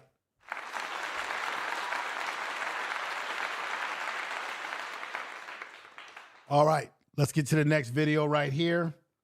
The next one is the one that I felt the family, in my opinion, he should have allowed them to talk more, or he should have gotten to them right away. I know he had to explain some things about the funds, but me personally, from an optics point of view, should I say, let me say this, everybody.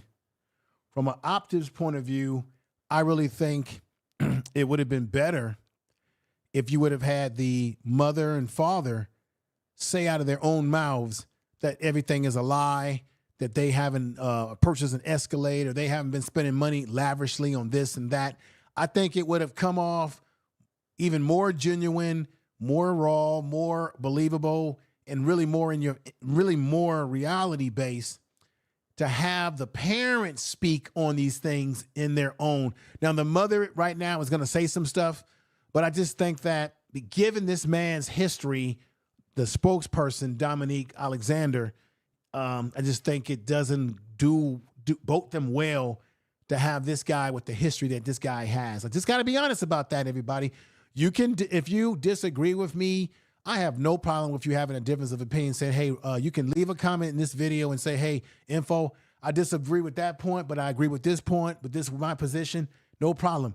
Let's get to the mother right now. I think this is very important to hear what she had to say. I became emotional in this video, in this video right here. Check this out. And prayers, as we never. Let me stop this right here, move it back, and here we go. Good afternoon. My name is Kayla Hayes. I am the mother of Karmelo Anthony. 3 years ago, my family moved to North Texas, searching for a better life. Like so many other families, we wanted to give our children the future we did not have. My husband worked hard every single day to provide for us, to make sure we're in the best financial position possible. As a stay-at-home, didn't she just tell you that they moved there for a better life, and they don't have a right to have a better life?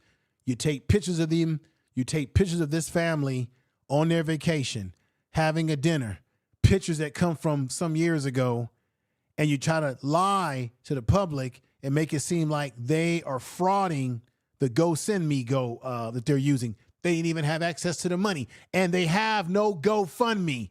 I'm going to say this again. They have no GoFundMe. They called GoFundMe up and told them to take those accounts down because they were phony accounts.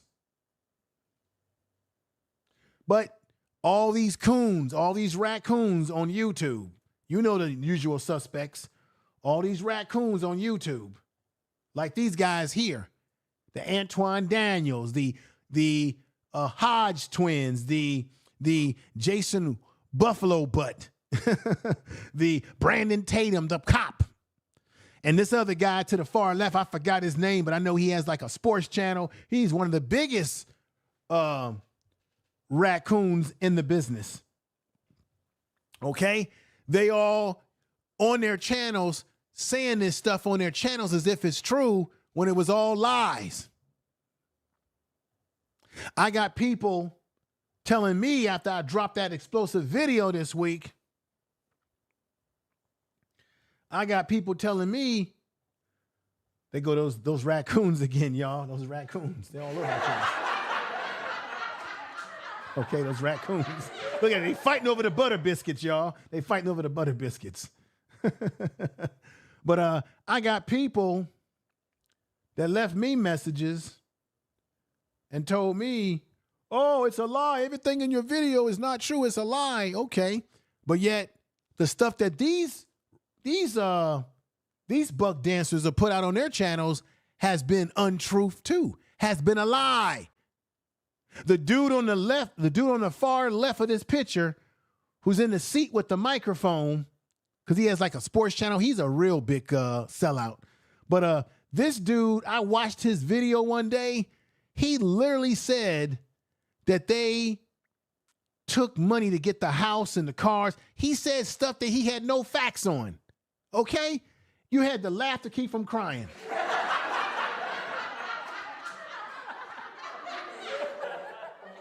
I mean, I'm serious about this, y'all. I'm serious about this. Let's get back to the video. I must address today. And I want to make sure that the public and the media and everyone who Let's get believes back to the other in video. truth Sorry and about justice. that, folks.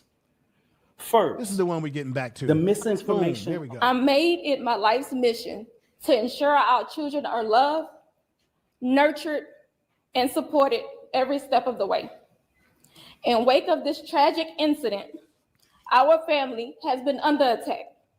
Whatever you think what happened between Karmelo and the Metcalf boys, my 3 younger children, my husband, and I didn't do anything to deserve to be threatened, harassed, and lied about. The lies and false accusations that have been said about us, especially over the past week, has been overwhelming. The lies and their amplification put my family in danger, as well as everyone in our community, everyone involved in the investigation, from the police, the attorneys, and the court staff.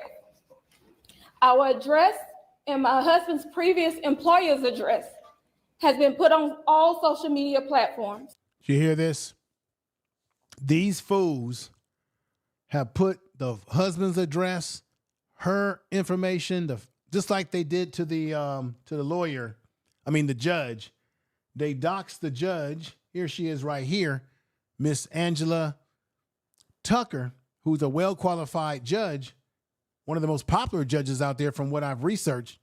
And she's also the first, I found this out, it's her and another guy who's both conservatives. She's the first black judge in their mysticalities in their history. The first in this history of that county of North Texas. She's one of the first. It's her and another guy too. First black people. And she's a conservative, okay? Let's get back to it. My husband had to take a leave of absence because he's afraid what may happen to our family. His mental health is deteriorating day by day. We have endured death threats. My 13-year-old daughter is afraid to sleep in her own bedroom because she's fearful.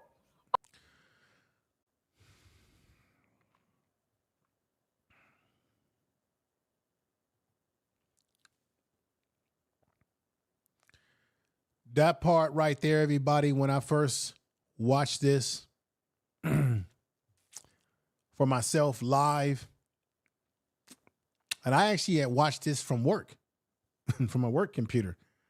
When she said that really done something to me because I, like many of you in the chat room, I have a daughter too. And I'm trying to imagine what I would do to somebody and how I would feel if this was my child, so afraid to sleep in their bed because you're getting death threats, you're getting people putting nasty things on your doorstep, no telling if someone's going to throw something through the windows. You're doxing them, giving up all their personal information of their whereabouts in terms of where they work.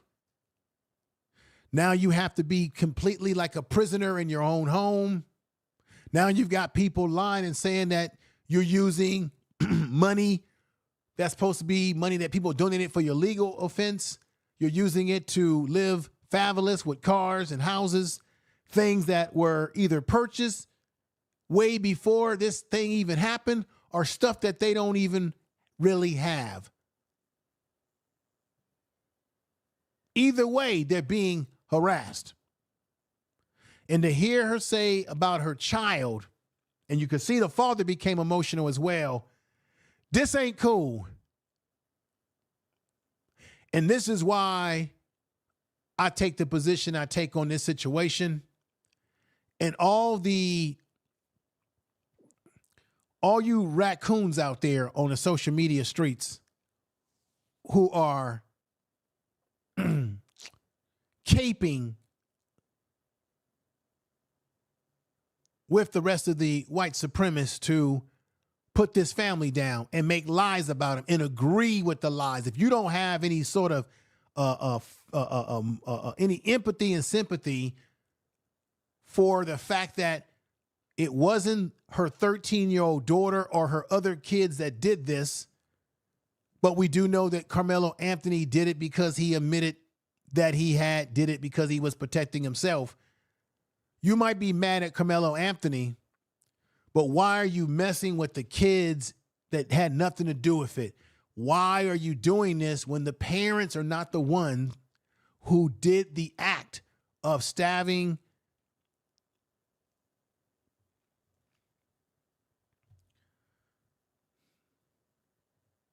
Austin Metcalf?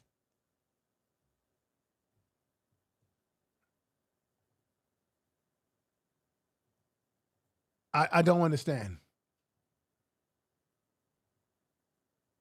His employer's address has been put on all social media platforms. My husband had to take a leave of absence because he's afraid what may happen to our family. His mental health is deteriorating day by day. We have endured death threats. My 13-year-old daughter is afraid to sleep in her own bedroom because she's fearful of what may happen to her. And let me be clear, the claims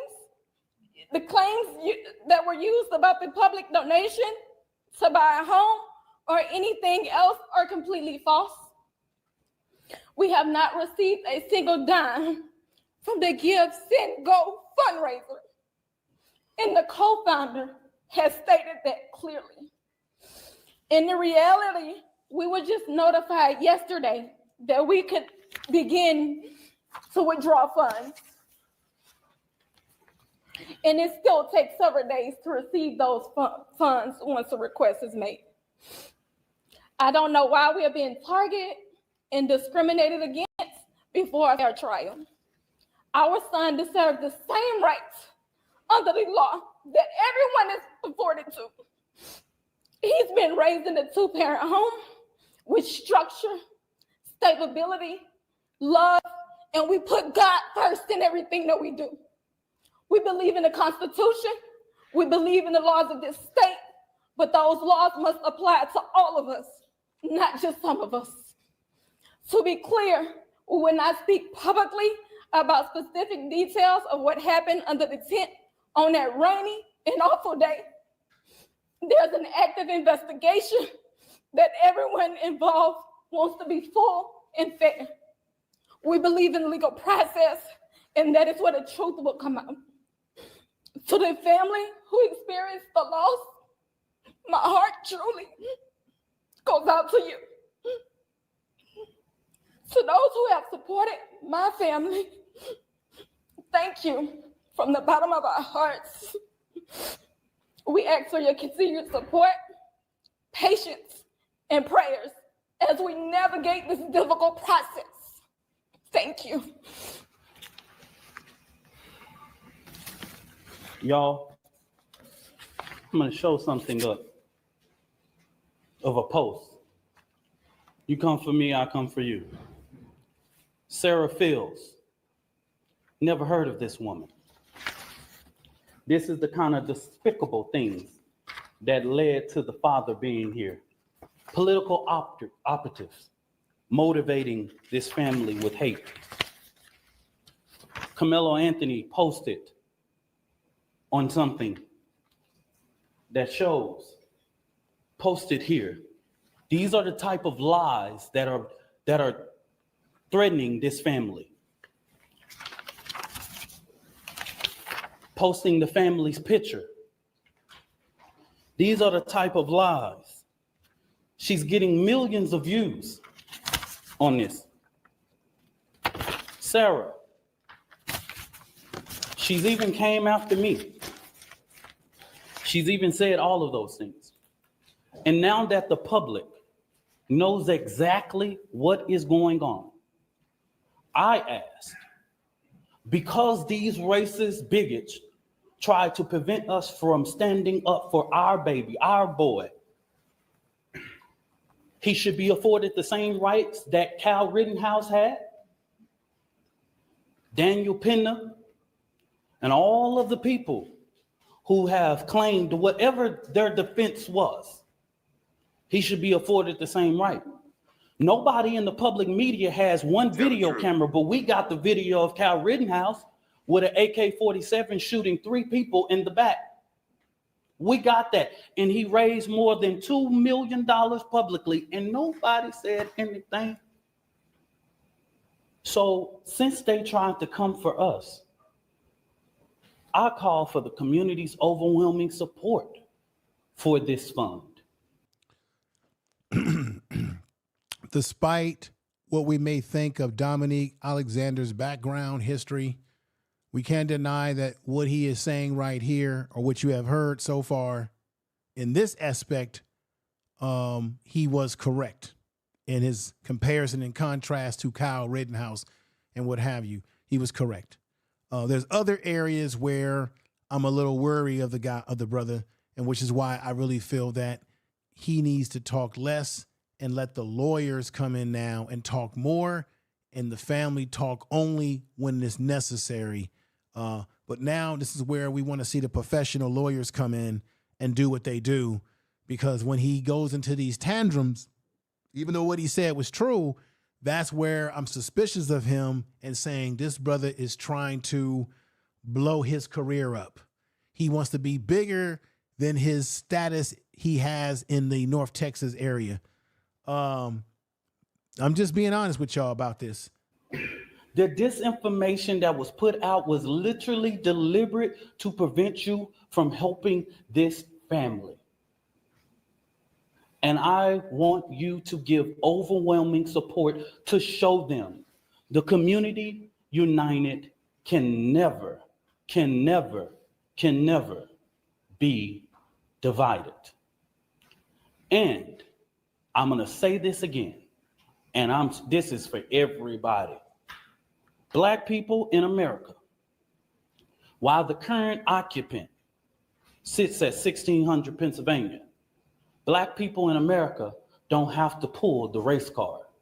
It's what we live as a reality every day. It's what we have to teach our children. We don't want to, but we have to. We don't like to, but if we want to sleep at night, we got to. I ain't pulling no race card. I live it. I'm reminded all the time that I'm a Black man in America.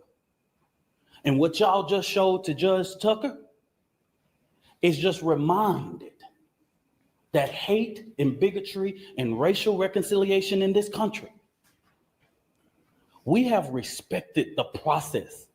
I believe that Austin Metcalf is about to have his funeral. And I wouldn't dare, even with the information I know, and plenty people can share that and all that, but we have prevented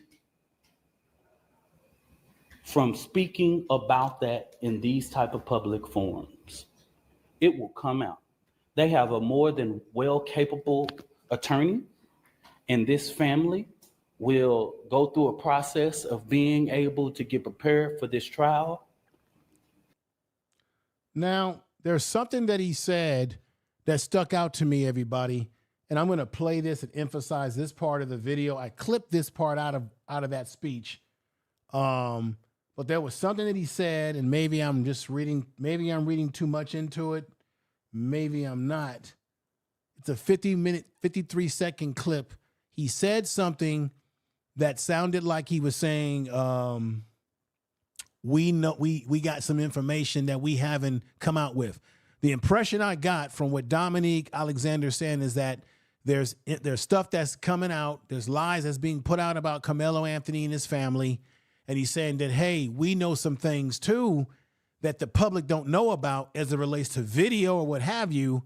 It's almost like he's trying to say that there's some things that they know that they haven't put out to the public yet. I don't know. You let me know what you think he's saying. Here it is right here. Let's play this for you right here. Here we go. America. And what y'all just showed to Judge Tucker is just reminded that hate and bigotry and racial reconciliation in this country. We have respected the process. I believe that Austin Metcalf is about to have his funeral. And I wouldn't dare, even with the information I know. Boom, right there. As he's now, why is he saying this? Because the father showed up, as I told you earlier in this broadcast. The father showed up. They asked him to leave. At first, he didn't want to leave. I also said to you that I think that they should have let him stay because I think they could have worked it to their advantage. Okay, especially if he would have done something stupid, said something crazy while the mother was talking. Maybe the mother could have made eye contact with him, right? And said, hey, I'm sorry about what happened to your son.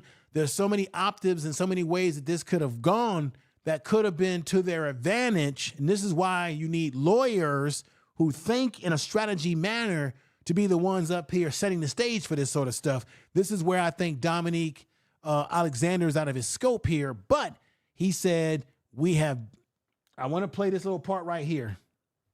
There's something right here that I was clued in on.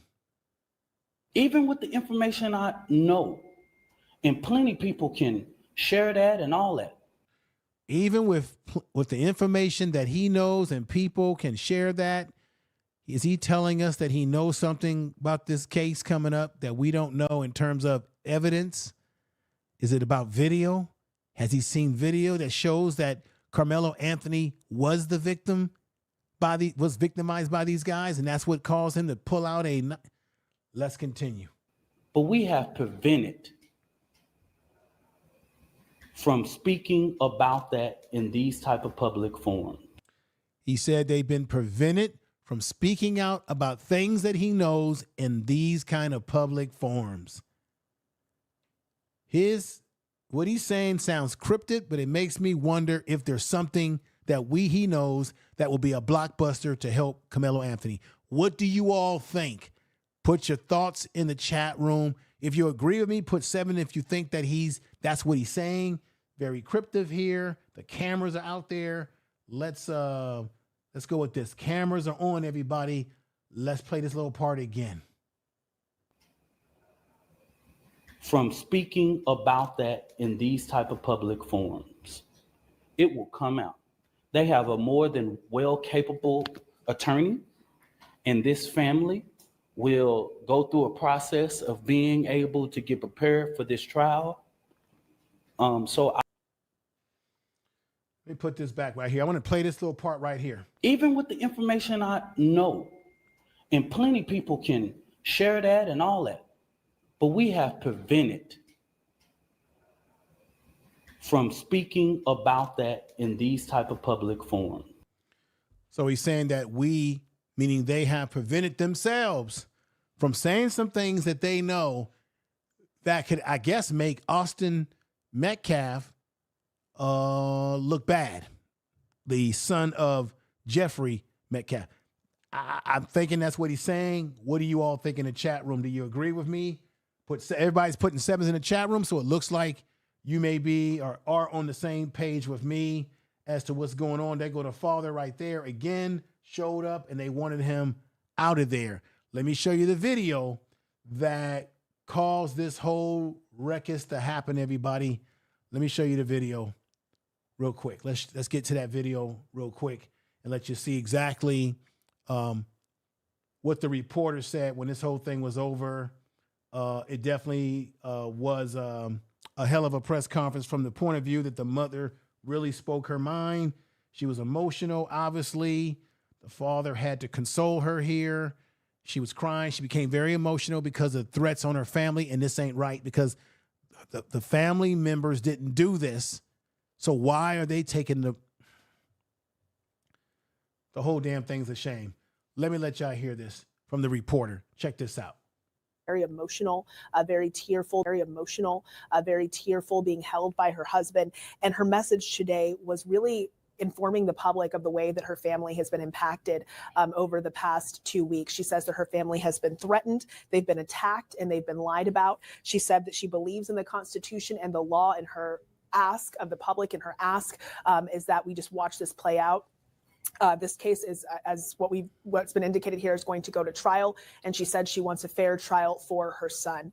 She was very emotional, talking about the way this has impacted her other children, her husband, who she said had to take a leave from work, and she also did mention the Metcalf family. Austin Metcalf is the teenager that was killed in this case. She says that her heart goes out to this family that has suffered a loss. If you've been with us over the past hour, this press conference was actually delayed because Austin Metcalf's father actually showed up to the press conference, did not leave when he was asked to leave initially, and was peacefully escorted out. We've got video of that now by Dallas police. During this press conference, Dominique Alexander, who is the president of the organization that hosted this press conference, spoke about Metcalf being at the press conference. He called it disrespectful. As you can see here, Mr. Metcalf had a calm conversation with officers. I believe he shakes hands with the officer he's speaking with before he walks away. And he had stood in the back of the room with his sunglasses on like he's wearing now, not really engaging with anyone, but did stand there for some time and again, refused to leave when he was initially asked before police actually escorted him off. After we're told the owner of the co-working space where this office is told him he was trespassing if he refused to leave. A really emotional couple of minutes hearing from Kayla Hayes, whose son is charged with murder in this case. She said she wants a fair trial for her son.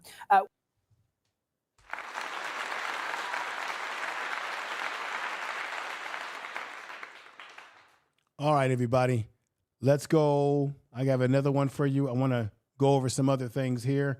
I've got some other explosive videos that I want to show you as we get close to conclusion of today's podcast. Let me scroll down a little bit here, and I want to get you set up the next thing I want to show you. But let me read something to you. I would employ everyone to go read this article that I found. I just clipped a little bit of it. I'm going to be very brief in going through it. But this is the title of the article. I think it's like a blog page. It's actually a blog page. Why white America sees black self-defense as ultimate violence. Far too often, racial bias impacts perception of guilt. And here's the beginning of the article. Self-defense is a natural reaction to danger. Yet in America, many aspects of black people to turn the other cheek. Many expect black people to turn the other cheek and not respond to any perceived intimate threat. There's evidence from the racial disparities in the criminal justice system. When the shooter is white and the victim is black, the rate of justifiable homicide is 34%. Do you hear what I just said? When the shooter is white, this is stats, y'all. When the shooter is white and the victim is black, the rate of justifiable homicide is 34%. So when white people commit homicides against black people, meaning taking our lives, they are given 34% the benefit of the doubt that it was based in self-defense on their side. Yet, when the roles are reversed, and the rate of justifiable homicide falls to only 3%. Harvard Review study found that legal standing may appear race neutral on their face, but implicit bias can influence relevant determination made about a case. So, ladies and gentlemen, this is why this is happening. This is why Karmelo Anthony is not getting any benefit of the doubt, y'all. He's not getting any benefit of the doubt because when a black person commits a act of this nature and they say it was self-defense, they only given 3% of the benefit of the doubt. 3%. That's it. That means only 3% of the time people even want to believe that it was self-defense. When white people do it, they get 34% or even more of the benefit of the doubt. Okay? As I said before, in other words, the race of a victim and the suspect impacts public perception. Indeed, racial coded language activates commonly held societal assumptions. For instance, whether they believe the victim posed an imminent threat, that necessary violence action that legitimizes the violent actions, right? This distinction is key in self-defense case. Let me put this up here. This is very important. It's common for society to portray black people as more violent than other racial groups. This in turn activates the assumption that they are the aggressors when circumstances arise. In this environment, the perception of guilt is intertwined with racial attitudes. This explains why white people are less likely to see black people as self-defense claims as reasonable. For example, consider the fatal deletion of Trayvon Martin in 2012. The 17-year-old black teenager was walking home wearing a hoodie, carrying a pack of Skittles in his pocket. But he crossed paths with someone who believed he didn't fit in that neighborhood. That's George Zimmerman. Okay?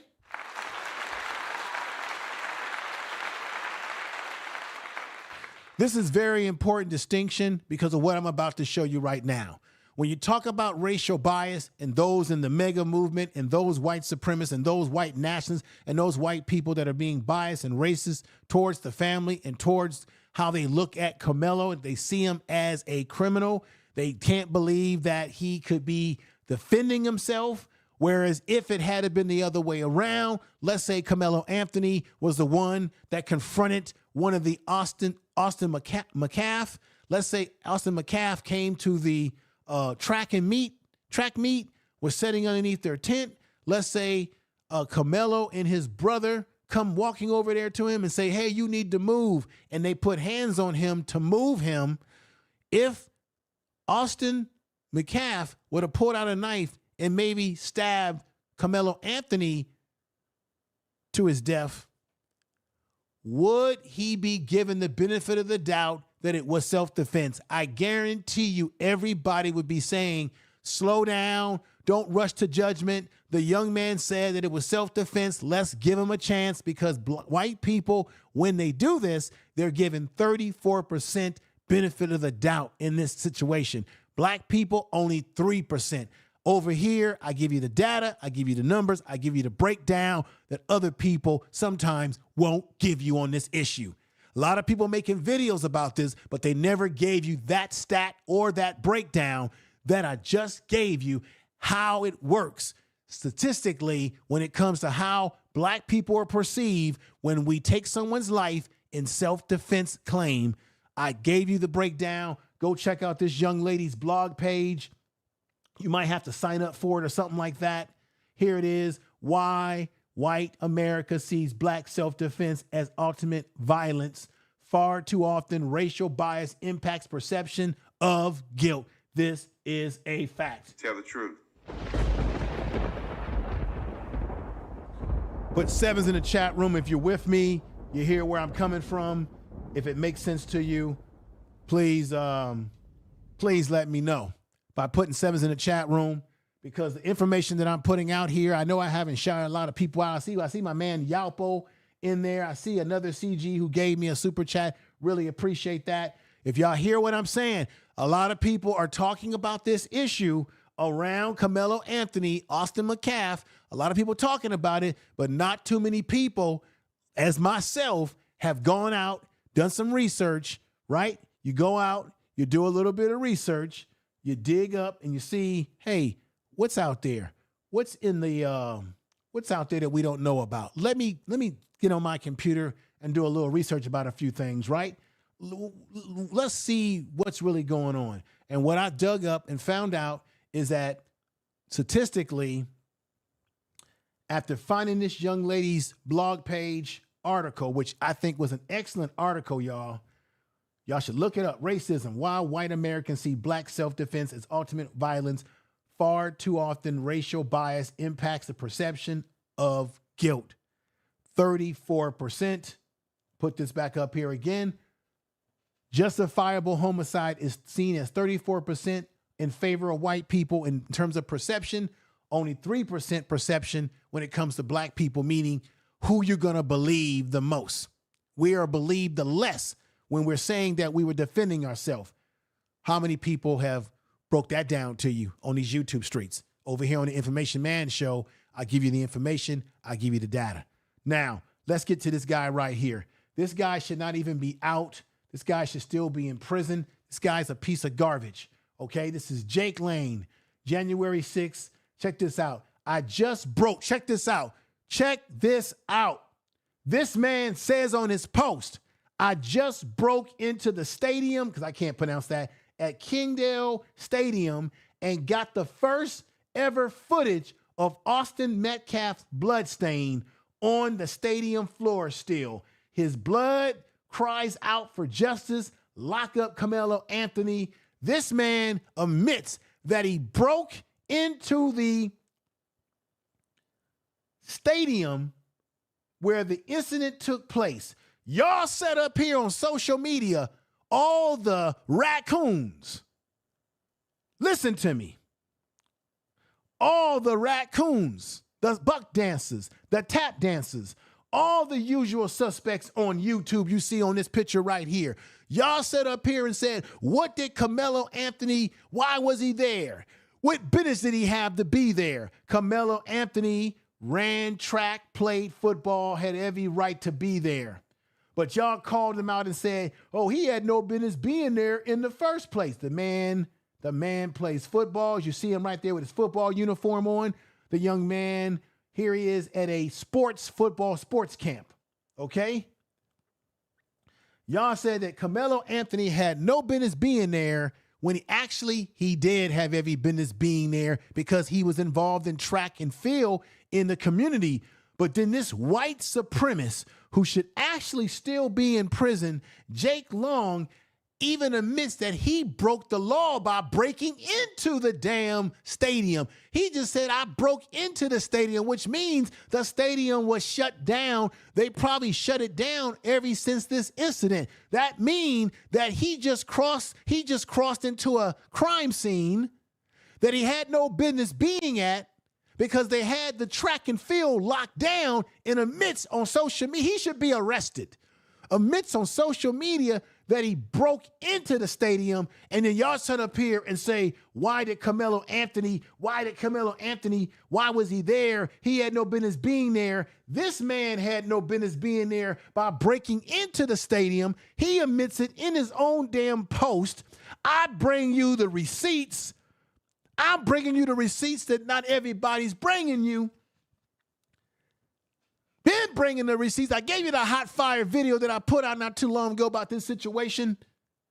I gave y'all the hot fire video where this brother said that he was now people are trying to say, oh, that witness is not real. That witness is not real. I gave y'all this one right here, remember? They got rained out like crazy bad. Everybody trying to get back to their cars or get in, places where they, wouldn't get all extra wet. Dude was sitting up on the tent, right? He was on his phone, right? My daughter was. Now, let me read something about somebody who made a very intelligent statement in the chat room. Seeking My Creator says that was a school event and the teachers told the students to go under the tent. That's why, brother, that's the reason why.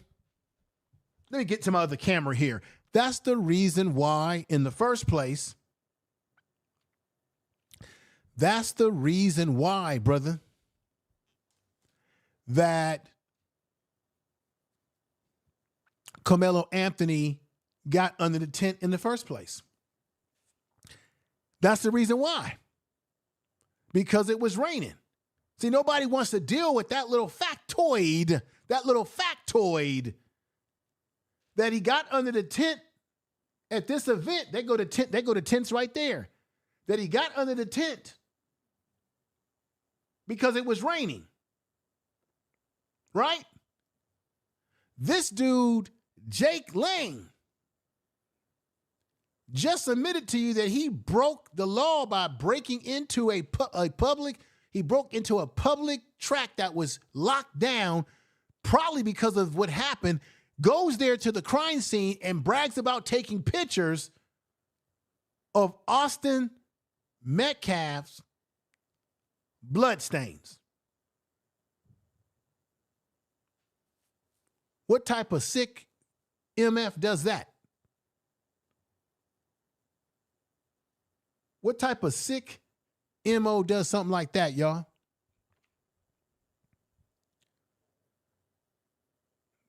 Are y'all with me on this? Put sevens in the chat room. I'm going slow to let this marinate in your mind and let this audio that I've played before marinate in your mind too.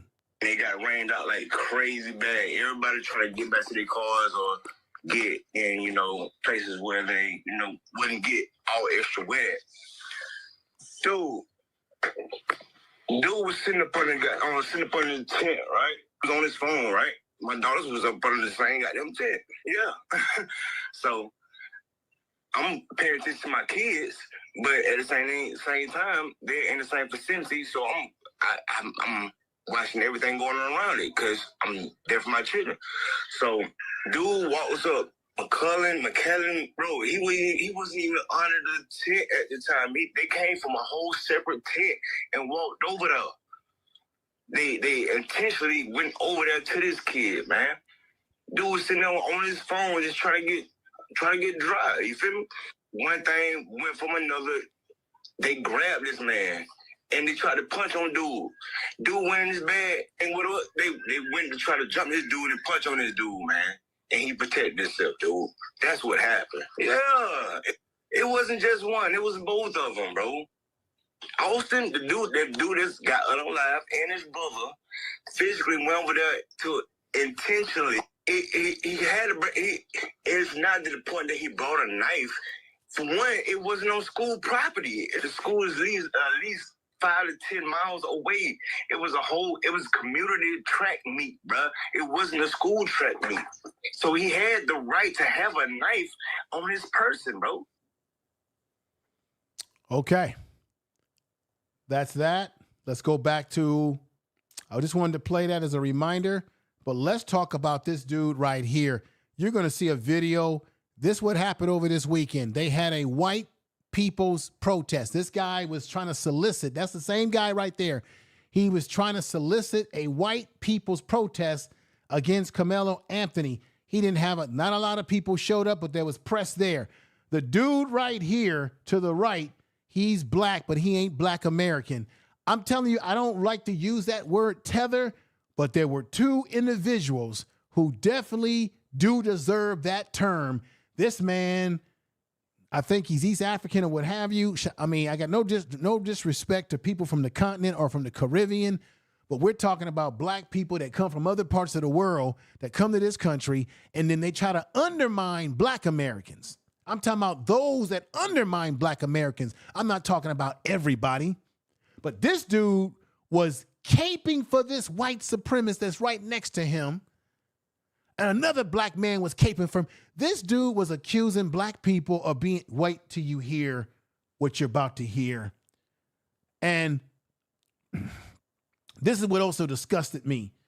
I want you to look at this picture real carefully right here. There they are on a bus or van, whatever the hell it is. They've got a picture of Kennedy on there. They got Donald Trump, the Klansman himself, the president and Klansman. You've got a picture of Dr. King. Why? They are taking people who were representing the black community and now doxing them onto their own vehicle. Dr. King ain't got nothing to do with what this man's about to talk about that y'all about to hear. Now, something that surprised me that I got to give him credit here is the father, Jeffrey Metcalf, to his credit, he called this man on the phone, or this man talked to him on the phone, this Jake Lying, telling him, you need to be more forward about black crime, about how black people are beating up white people and attacking white people at wholesale in this country. And to Jeff Metcalf's, to his credit, he didn't really want to hear what this guy was saying. Now, what this guy did, who you see him right here, and I'll tell you more about this picture that you see right there of him smiling with his significant other. What this dude did is he did a rally and he took that man's son's picture, put it on T-shirts and says, "Protest White America. Peaceful protest, April 19th, 11 a.m., Fresco, Texas, Walkfield High School parking lot." This fool did this in a high school parking lot, right? Stop black violence on white Americans. Stop black violence on white Americans. Are you freaking kidding me? And so he's trying to make money and promote the shirt. And the father, he didn't really like all of that. So his credit, I was glad that he kind of shut him down. But I want y'all to see, this is the picture right here when he's getting ready to talk to him. And then this Negro right here, I guess, is the one that knows the father and has a relationship with Donald Trump, comes over and tells him, the father don't like what you're doing, what you're promoting out here. Okay?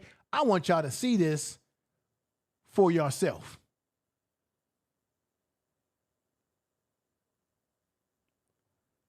I want y'all to see this for yourself. This is real crazy stuff, y'all. Watch this. Watch this, y'all.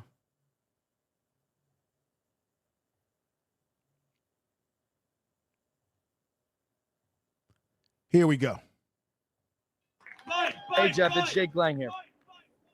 Yes, sir. What can I do for you? Jeff, first of all, my entire heart rests in your hands. I would be in my position, not even as somebody even knew your son, but somebody that shares the same understanding. I grew up as a 17-year-old young white man too, and I grew up in fear of my life around black people because they were killing and robbing people around me all the time. And I don't understand as I...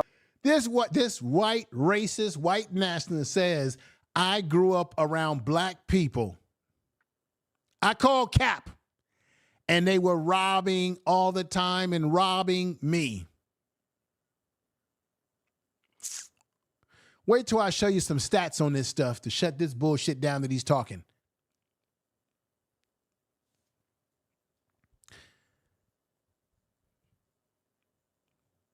I just want you to hear this part again. First of all, my entire heart rests in your hands. I would be in my position, not even as somebody even knew your son, but somebody that shares the same understanding. I grew up as a 17-year-old young white man too, and I grew up in fear of my life around black people because they were killing and robbing people around me all the time. And I don't understand as I was a father. Did you hear? Did y'all hear it? Did y'all hear this? It gets better. It gets better. Not even as somebody even knew your son, but somebody that shares the same understanding. I grew up as a 17-year-old young white man too, and I grew up in fear of my life around black people because they were killing and robbing people around me all the time. And I don't understand as I was a father. You could sit idly. Everybody, we rob all the time. White people don't commit no crime. Where's it? Where are my stats? Where are my stats? Where's my stat? Where's my stat? Ooh, here we go. Boom. Here we go. Ooh, white people engage in grape. 69.8% compared to 26.7% for black males. This is from the FBI statistics.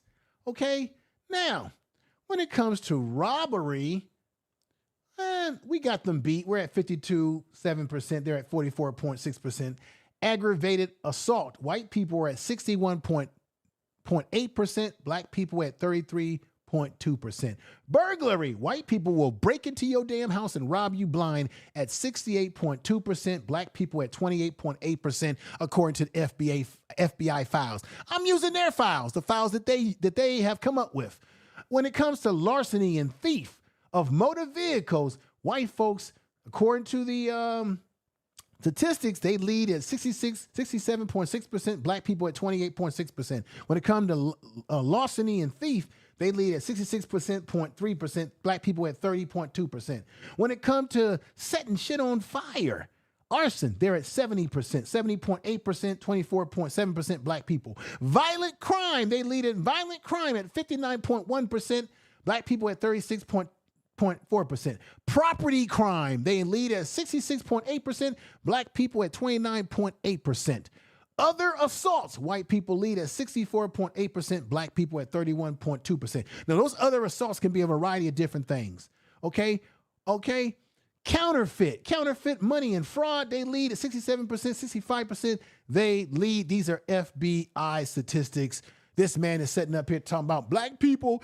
They're always trying to beat people up and steal from people like you guys don't do no crime. Didn't we just have a recent firearm situation at Florida State? This guy right here, didn't I say on this channel that white men are always engaging in mass deletions? He went there to Florida State and started taking his firearm and putting his firearm against people, injuring people. I think 2 people are no longer alive. What is wrong with the white male? There go his mother right there and family. Didn't they do a better job of raising him? Huh? Didn't they do a better job of raising him? Where all these people that are coming out, and hating on Karmelo Anthony, where was the hate on the white people who snatched up and did something to the Lewis twins? There go the Lewis twins right there. What's going on, white folks out there? Why don't you have any smoke for those white people in that sundown town that they were in? And what the hell were they doing in a sundown town in the first place? Where is the smoke? Everybody that's giving content creators like me smoke, the raccoons on YouTube that are giving smoke, right? The raccoons that are giving smoke, the usual suspects right there. Where is your smoke for the white people who have done harm to the Lewis twins? And then you had a white man, just like that Jake Lane, I told you, broke into the school to get some blood evidence on video or film or take a picture of it. When it came to the Lewis twins, where was all the support? Where was the outcry by these same people crying about Karmelo Anthony getting a bail lowered and Karmelo Anthony saying that he was defending himself? Where is the outcry against those rednecks and those individuals who harmed these 2 black twins? Huh? These are twins. Where's the outcry for that, right? Instead, you had some white dude, Scott. This guy, Scott, 42 years old, is accused of taking photos of the scene and sharing them on social media. The Georgia Bureau of Investigation has charged him with a misdemeanor obstruction of the law.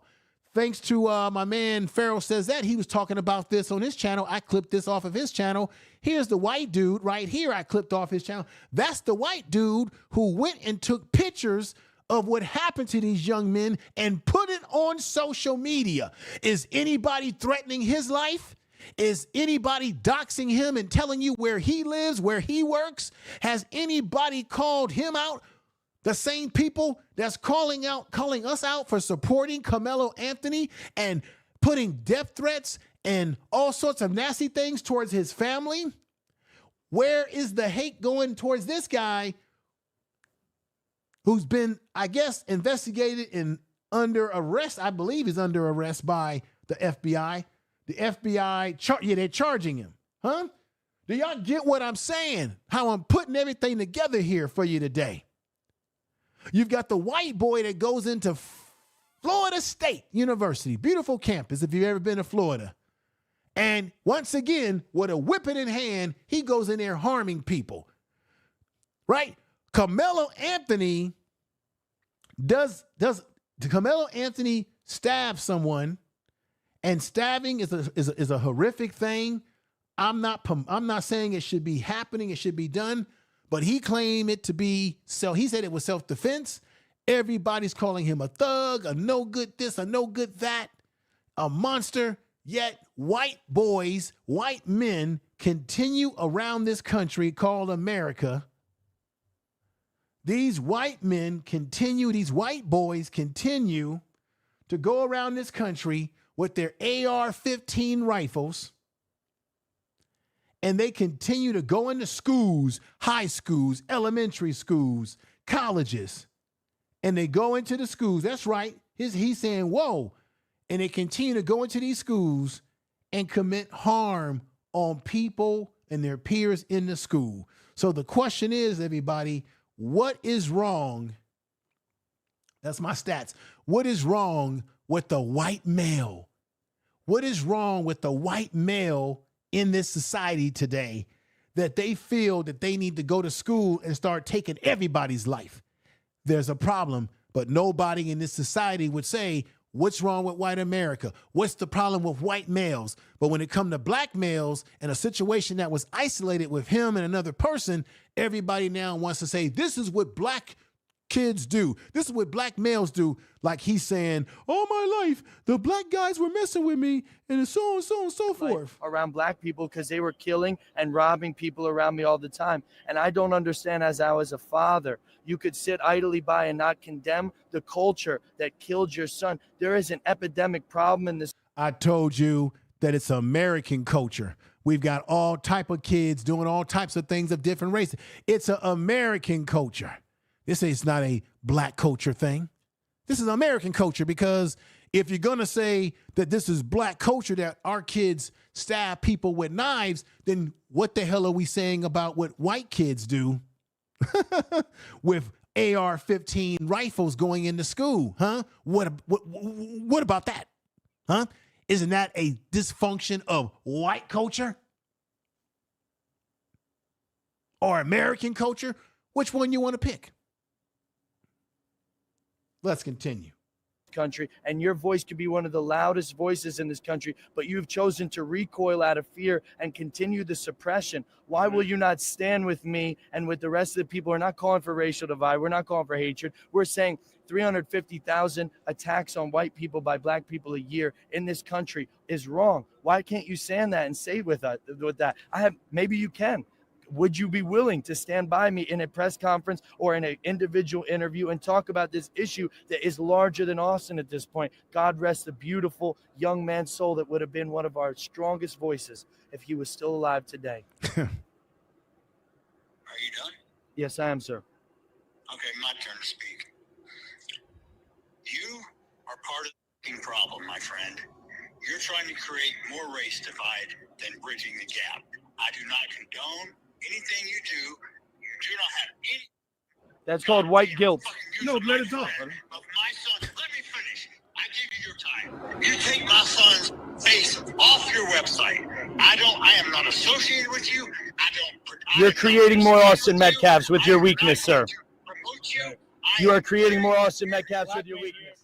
In history, this is the ship where white people will no longer. All right, here go the next video. There was a brother that I told you, I guess he's a Trumper. He spent so much time arguing with this guy, and then you have these two buck dancers that came over that's holding the water for their white daddy, just like y'all been holding water on these YouTube streets for y'all white daddy in the White House, the top Ku Klux claiming in the White House, Donald Trump. And don't get me wrong, Joe Biden was no different and all the rest of them, but this is the man that's in the White House trying to destroy and terrorize the damn Smithsonian museums in this country, and he's going after the most unique museum out there in Washington, D.C., which is the African American or Black American History Museum, fantastic museum, and he wants to strip it of all sorts of shit, not to mention other programs that he's stripping that will affect those in the black community. Y'all wanted this man and you got him. White folks voted for this Ku Klux Klansman, 59%. Okay, white men, 54%, white women, and Hispanic men, 54%. And y'all Negroes, y'all raccoon Negroes, y'all dropped in 21% for him. But it didn't matter because black people still voted for the Democratic Party, lock, stock, and barrel still. And check this out. I don't give a damn about either one of these parties. Both these parties are horrible. I'm not no damn Democrat or Republican. I'm a damn independent. And both of these parties play us for suckers. And you just been played again by your daddy Trump. Now, let's go to this other video where it gets real nasty back and forth with these folks. And you got to say to yourself, This is where we are. This is where we are. Check this out. Right here.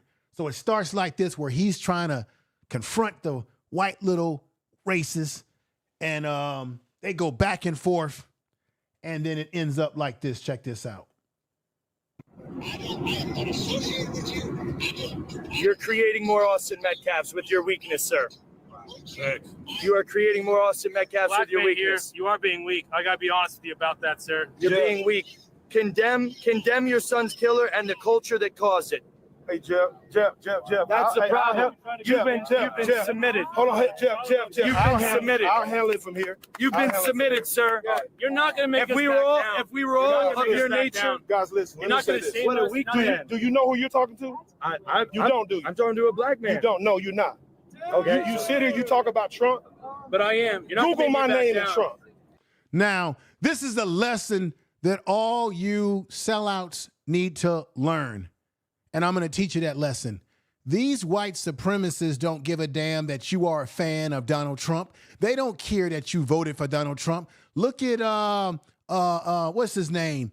What's the guy name that's been doing? What's the dude name on you? Used to be on YouTube. Tommy Sotomayor, right? He got on Twitter trying to appeal to these white racist folks, and they said they didn't give a damn. Richard Spencer clowned Myron. Myron got on there with Richard Spencer trying to talk. No, I think it was Tommy that was on there with Richard Spencer, and they didn't give a damn, right? Just like these folks don't give a damn about that black woman who's a judge, Angela Tucker, who gave Karmelo Anthony the bail that he needed. They throwing her under the bus. These white folks that are racist, that are part of these white nationalist group, they don't give a damn that you got a Trump hat. You can wear all the Make America White Again hats that you want to wear, because that's what it really means. You can wear all of that stuff. You can say, I voted for Trump, just like this Negro sitting up here thinking that he's appealing to this white dude by saying, do you know who I am? Google me. I'm close with Trump. They don't give a damn. Just like Nick Fuentes says, you're a, hello, did you get the memo? You're a token. He even said it, you're a token. So all of these cats on YouTube, let me put them up here. All of these cats on YouTube, all of these cats that you see on this screen that talk all the mega talk and talk all this Donald Trump stuff and Donald Trump this, Donald Trump that, all these Negroes that you see on this screen, and Anton Daniels, the twins, the Hodge twins, the police officer himself, Brandon Tatum, who used to be a police officer, the Jason Whitlock. He already told you, Jason, that you ain't nothing but a token. They don't give a damn about you guys being on your channels trying to defend Austin McCaffrey. They don't care about you.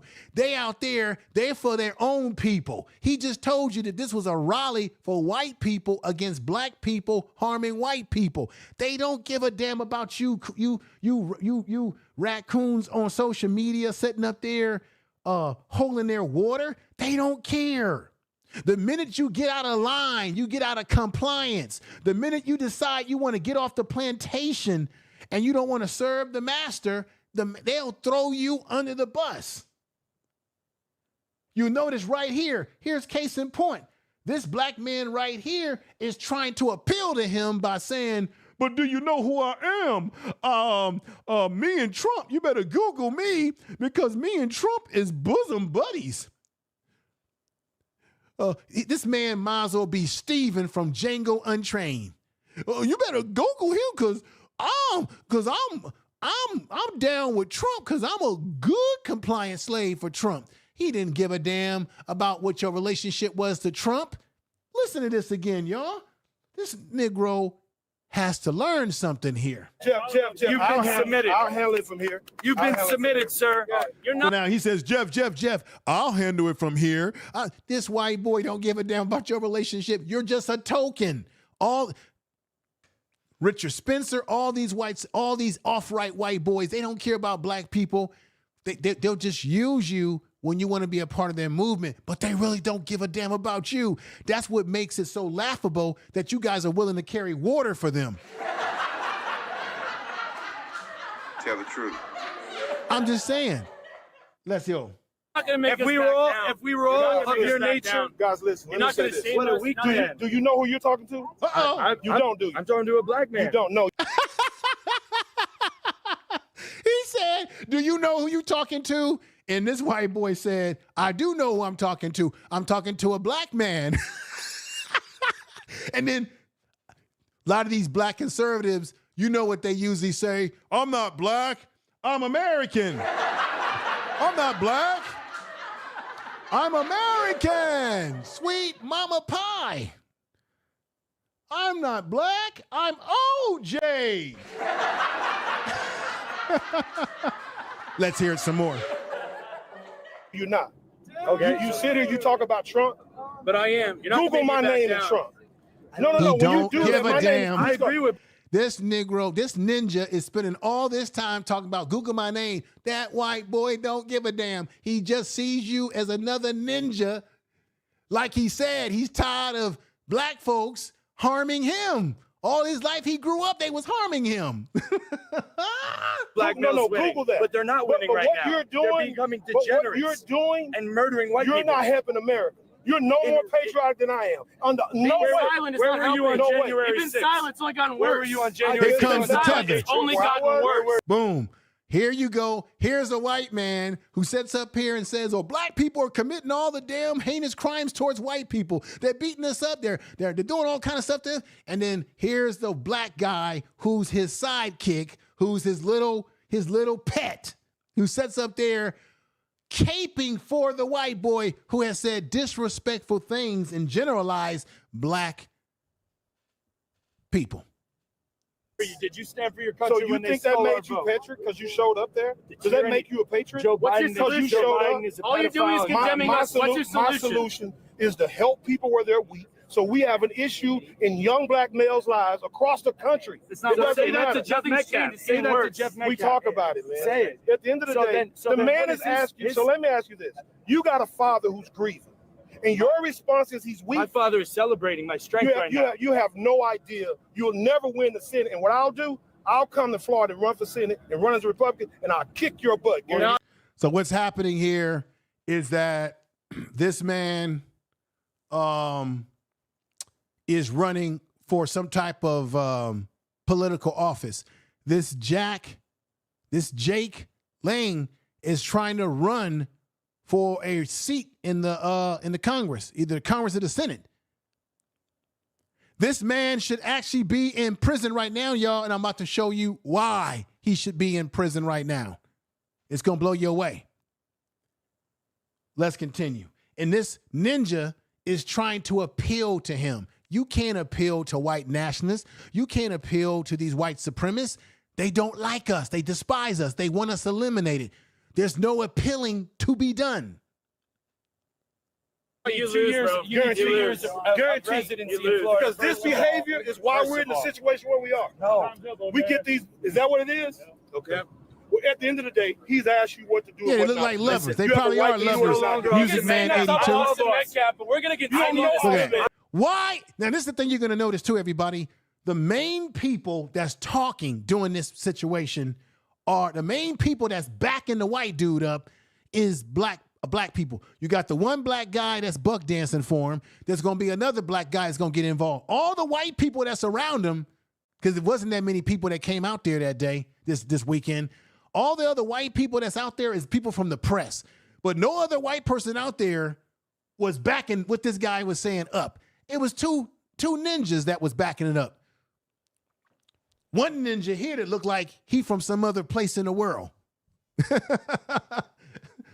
Here we go. I love somebody. You love the thought of using Austin for T-shirts, for propaganda, and to get out here and talk about. For T-shirts. They got a T-shirt right there, y'all. You down there? You're not shutting me down. I'm not raising money like Karmelo. You see this Negro, this ninja, this this imported Negro, this imported ninja is got his arm. He got his arms around this man. This is why we can't get nowhere, everybody. We got too many people that look like us that's hurting us because they are with with those that are our enemies. They're with them. People like this that would want to eliminate us. This white boy wants to eliminate us, and this black guy wants to back him in his objective, his strategy, should I say. Let's continue. Not family. I'm not raising money like put down Karmelo anymore. No, bro, you stop. You came here to try to shut him down. No, I came here to give him a message from a father. And listen, but I realized that's not his deal. Let's be honest. You're a black man trying to shut him down. I'm an American. First. No, man, you don't. I'm an See, American. listen, this is the mistake that you black conservatives always make. When you get into these arguments with people, you say, I'm an American. Let me teach y'all something. Everybody, black people, stop it with all of that. When you say those sort of things to white America in their raccoons that are sidekicks, their raccoon sidekicks, they don't give a damn about that American stuff that you using. They still see you as a ninja. And therefore, they will talk to you like a ninja, and they will treat you as one, and they will have their sidekick, raccoon kick, that will talk you down too. Here we go. I'm an American. I am. You're not. That's why I'm here. You want to silence him. No, you want to I'm shame an American him. that I've seen it happen over and over. These black conservatives feel that they got a trick card by saying, I'm an American. They don't give a damn about it. When a police officer stops you and tries to jack you up on a traffic stop, you think they give a damn? You think they gonna give a damn if you say, hey, officer, I'm American. I'm not Negro. I'm not a ninja. I'm not a tether. I'm an American. You think they're gonna back you up on that play? Hell no. They're gonna tell you to be quiet, show your damn ID, and they're gonna treat you like a ninja. And they don't give a damn about how much raccooning you've been doing over the years in their behalf and butter biscuits that you've been getting from them in their behalf. They'll discard you when they don't need you.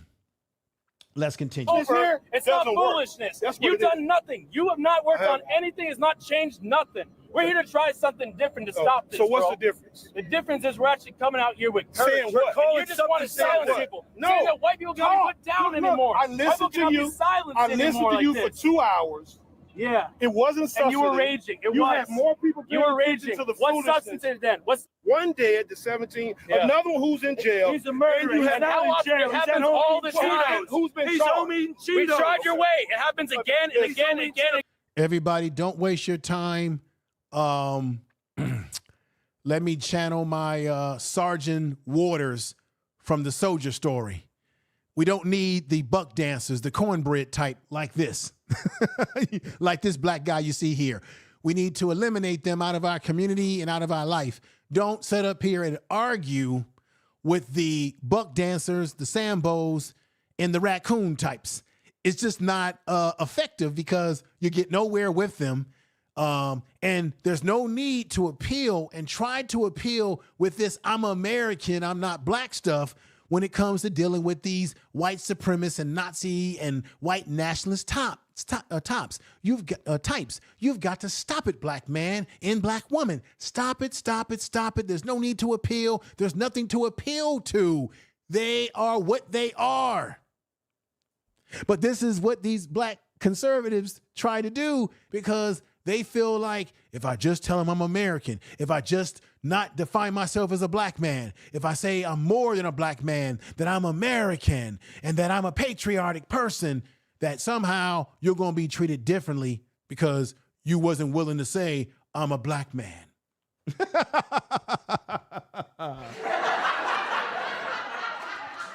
Woo!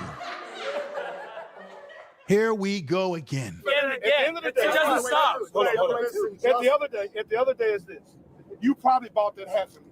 Those flags, I probably sold you those flags. You're not a Trumper, brother. You're not a Trumper. I understand what being a "You're not a Trumper, brother. You're not a Trumper, brother." You see what I'm saying? This is what I'm saying. He thinks that he can appeal to this white boy by saying, "Look, those flags you got, them hats you wearing, I probably made them hats. I probably designed those flags." And then what did the white nationalist say to him? "You're not a Trumper. You're not a Trump." He's trying to tell him that he's one of Trump's little Stevens. He's one of Trump's little house ninjas. But the white boy says, you're not a real house ninja for Trump. You're a phony. Woo. Once again, black people, you don't have to appeal to these types. Stay away from them. Stay away from them. It doesn't matter. You can't appeal to evil. But let's continue. This is something else, y'all. Make America Great Again, Patriot means. And it means addressing. What does it mean? It means addressing issues without being a pussyfoot around it. Don't tap dance around the issues. Address it. Black people are killing white people in this country, and it needs to stop. Yeah. We are being predatorized in our own country. We are. Now, did you see the code that he said right there, everybody? We are being terrorized in our own country. When he says that, he really means that. And that is that this is their country. The rest of us are just visiting. Black people, we not real Americans. It ain't really our country. This is about white nationalism, that this is our country. I'm a white man. I'm a white man. Anything I say goes. Whatever I say, I'm white. And what I say, is say so. He tells this Negro, this ninja doesn't pick up on the clues that this white nationalist is saying, you don't matter. This is my country, not your country. Being predatorized in our own country. And it's a weakness from Jeff Metcalf and people like you that is continuing the culture. Condemn Karmelo Anthony, condemn. Why are you confronting me? What if you call Jeff Metcalf and say there's a young black man with a Carmelo Anthony jersey on parading his son's death? But I'm standing strong against the murderer. My name is Trump. Since you say I'm standing strong against the murderer. I want you to learn. I know. This is white nationalism at its best. This is white supremacy at its best. And this ninja thinks that he gonna appeal to this man's greater heart. You are laughable, to say the least. I like that he's being honest and telling you exactly how he feels, everybody, because we need to always know where our enemies like this stand at all times, how they really feel about us, the types like this guy that you see right here. And wait till I tell you his involvement in January 6th. This man shouldn't even be out to even have this rally, to even be debating and arguing with this dude, because he should be in prison as I speak right now. I got you. It doesn't matter, guys. President Trump, that doesn't matter. No, President Trump, you probably shouldn't have got pardoned. You're not President Trump. No, I'm a man. You're not a man. You're not Trump supporter then. If you're not Trump supporter, you're not getting due process. You're not getting impartial. So now the brother says, I'm a man. He tried to say, I'm an American, not a black man, that I'm an American. That didn't work with the white supremacists. Now he has slid down to saying, I'm a man. He doesn't care. He doesn't see you as a man. He sees you as just a nuisance. Right here. Dude, he's a waste. You all follow a man off the cliff. No, I'm a man. I will call anybody Donald wrong. Trump did not make that stand. You won't call him wrong. Who Listen, you just want when Trump is wrong, I'll call Trump wrong. Racial tribalism. I see right through this. Now he's wearing the White Lives Matter. Here go another cornbread type. See what's going on here? You see, we got these ninjas like this. All the people that's running their mouth to support that white dude are black. And then you got this clown sitting up here with the White Lives Matter shirt. I call cap on all of this shit. Let's continue. Like, seriously. Was it wrong for me to tell that woman to be quiet? No. It was wrong for her to spray you with that mace. All right, so me standing up for what I believe I'm good. and getting sprayed for it. And that she's wrong, so hopefully you press charges and she's prosecuted. So is Donald Trump wrong for pardoning me in the January 6th? I don't know your role, But if you're wrong, I had the most violent charges of all the January 6th. You know why he had the most violent charges of everybody on January 6th? I'm going to show you. He got pardoned. This man has no business being out free. And I'm going to show you. Calling out black people for doing bad things. So you don't agree with being a 1776 patriot and fighting for your country? Would you believe the founding fathers are right to the founding go fathers against were tyranny? right on some things and they were wrong on some I'm things. talking about tyranny. You know, I never call them the founding fathers. I call them the wig-wearing racists who basically stole this country from Native American people, robbed and pillaged. Most of them came over here as criminals from Europe. Go check it out. You had a lot of white folks that came over from England as indentured servants, meaning they had to work off their time as criminals. Those particular so-called founding fathers were of a criminal class that came over here, robbed and pillaged, stole and did all sort of crazy shit, formed the country off the backs of the bodies of black people that they stole and brought over here, made us work the land, enslaved us, enslaved our bodies, tried to enslave our mind.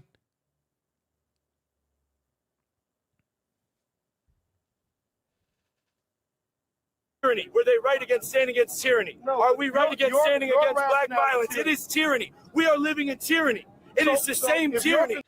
Right there, you have another, what looks to be a black guy. They're the only two ones out here that's supporting, at least verbally in this video, this guy's mess. Concerns about black It is the violence. same tyranny. If your concerns about black violence, why And are you not racism talking against about what's going white on in people. Atlanta? Why are you not talking about what's going on in Philadelphia? Why are you not talking about what's going on in Listen, I'm talking about Because we're black here violence today. against We're here white today. Americans. Reason why. Yes, sir. I want to Yes, talk sir. about cities. Detroit is one of the most unlivable cities in America. Yep. Up until the 1950s, Detroit was called the Paris of the West.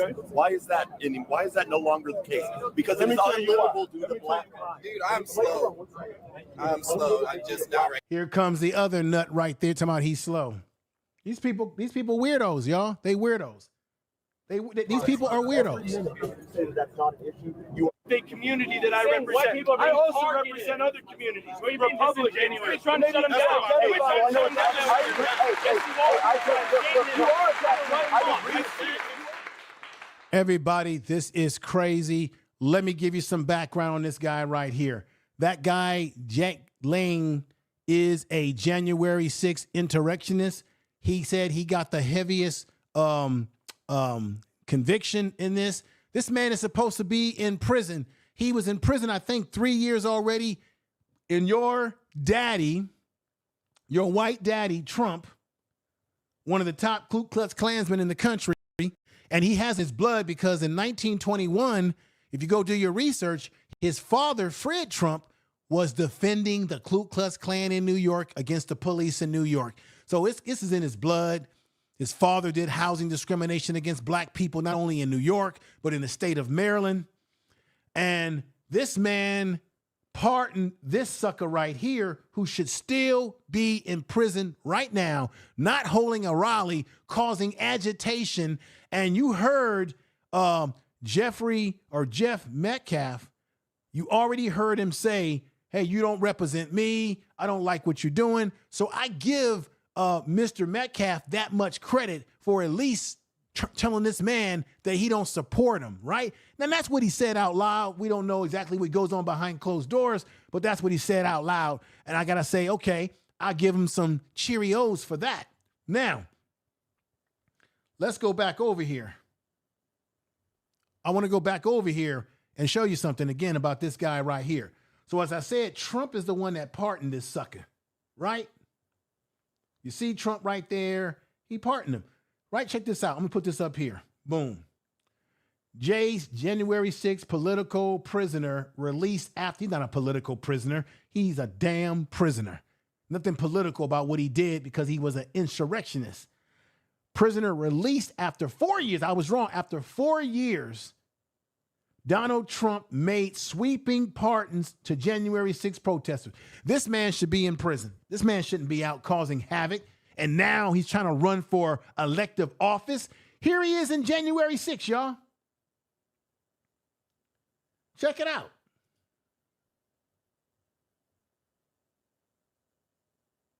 Y'all see that? There he is. Here goes some more pictures. This is why he got some heavy charge. Now, same guy. Look what he has in his hands. He's got a baseball bat, aluminum bat. You can hurt somebody with that. He's got a shield. Look at who he's fighting against. He's fighting against the DC, the Capitol Police.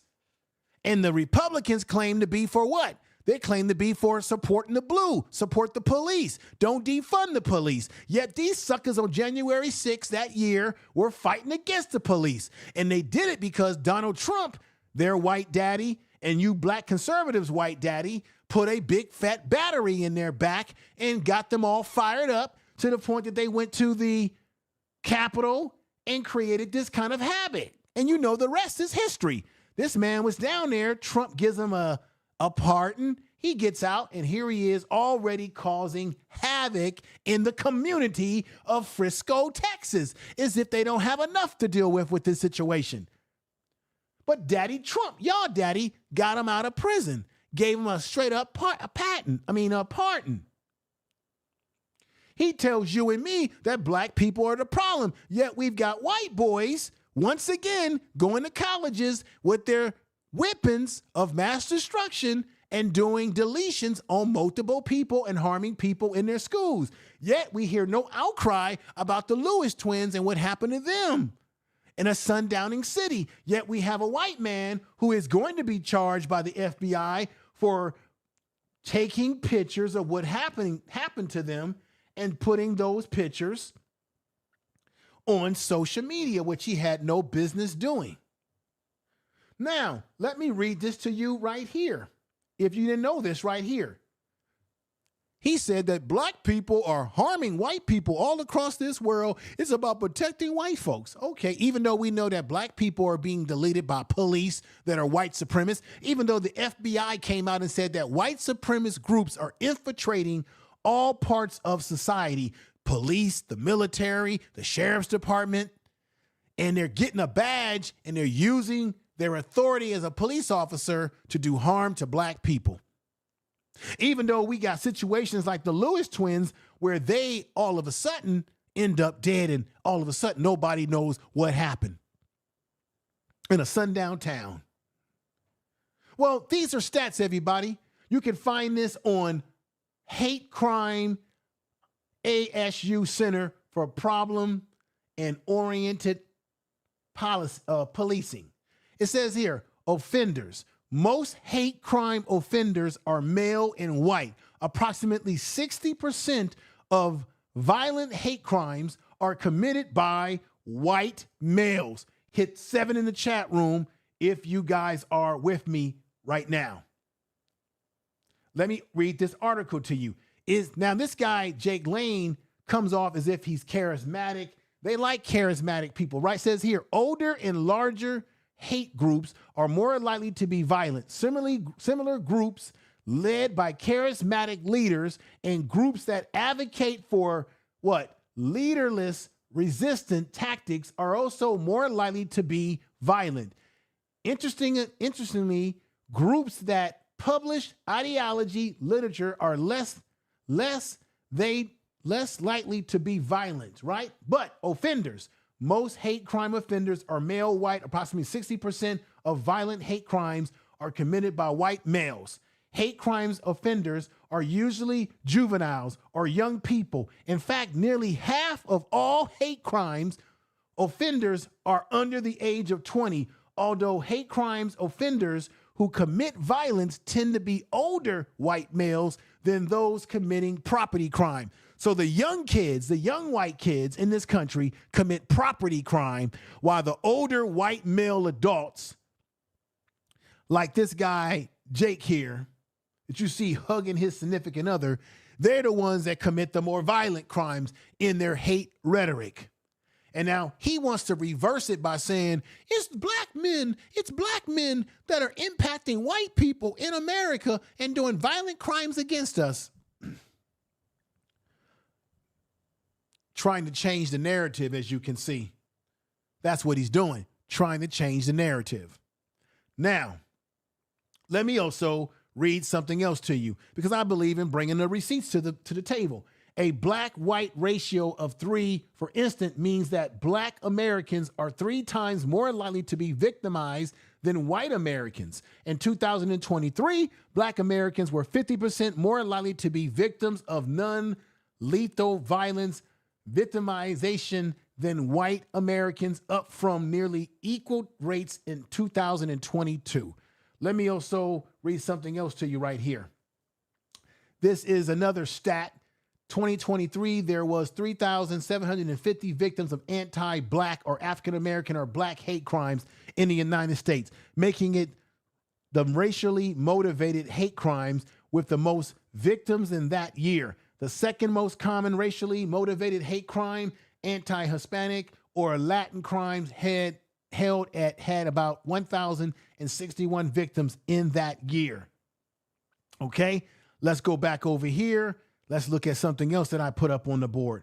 This was very interesting that I found too through my research, everybody. A number of mass shootings or deletions in the United States. Did not say that white folks be doing this shit mass in the United States. Between 1982 and September of 2024, which wasn't that long ago, by deleting by shooter, race, or ethnicity. Check this out.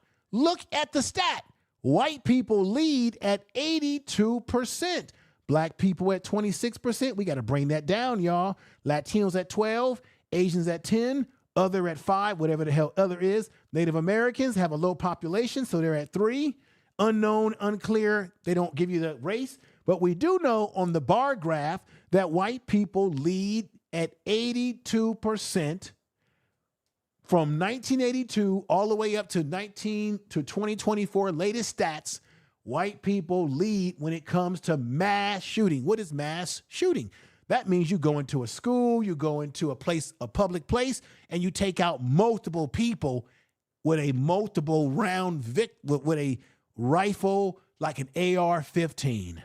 These are the stats. So when this sucker sets up here and tries to tell you that black people are the ones terrorizing white America, when you can look at crime videos, crime programs where you got white people plotting against their husband. The wife is plotting against the husband's plotting against the wife. They hiring somebody to take the person out. They're taking the person out to get the life insurance policy. You've got white on white crime going on in American society that nobody talks about. But when you look at most crime programs on cable, most of the crimes that are committed, crimes of the passionate crimes of passion, crimes of I want to leave my wife, I want to leave my husband because I got a new lover over here, crimes where people's bodies are being decapitated, crimes of serial killing type crimes. White people lead all those different things.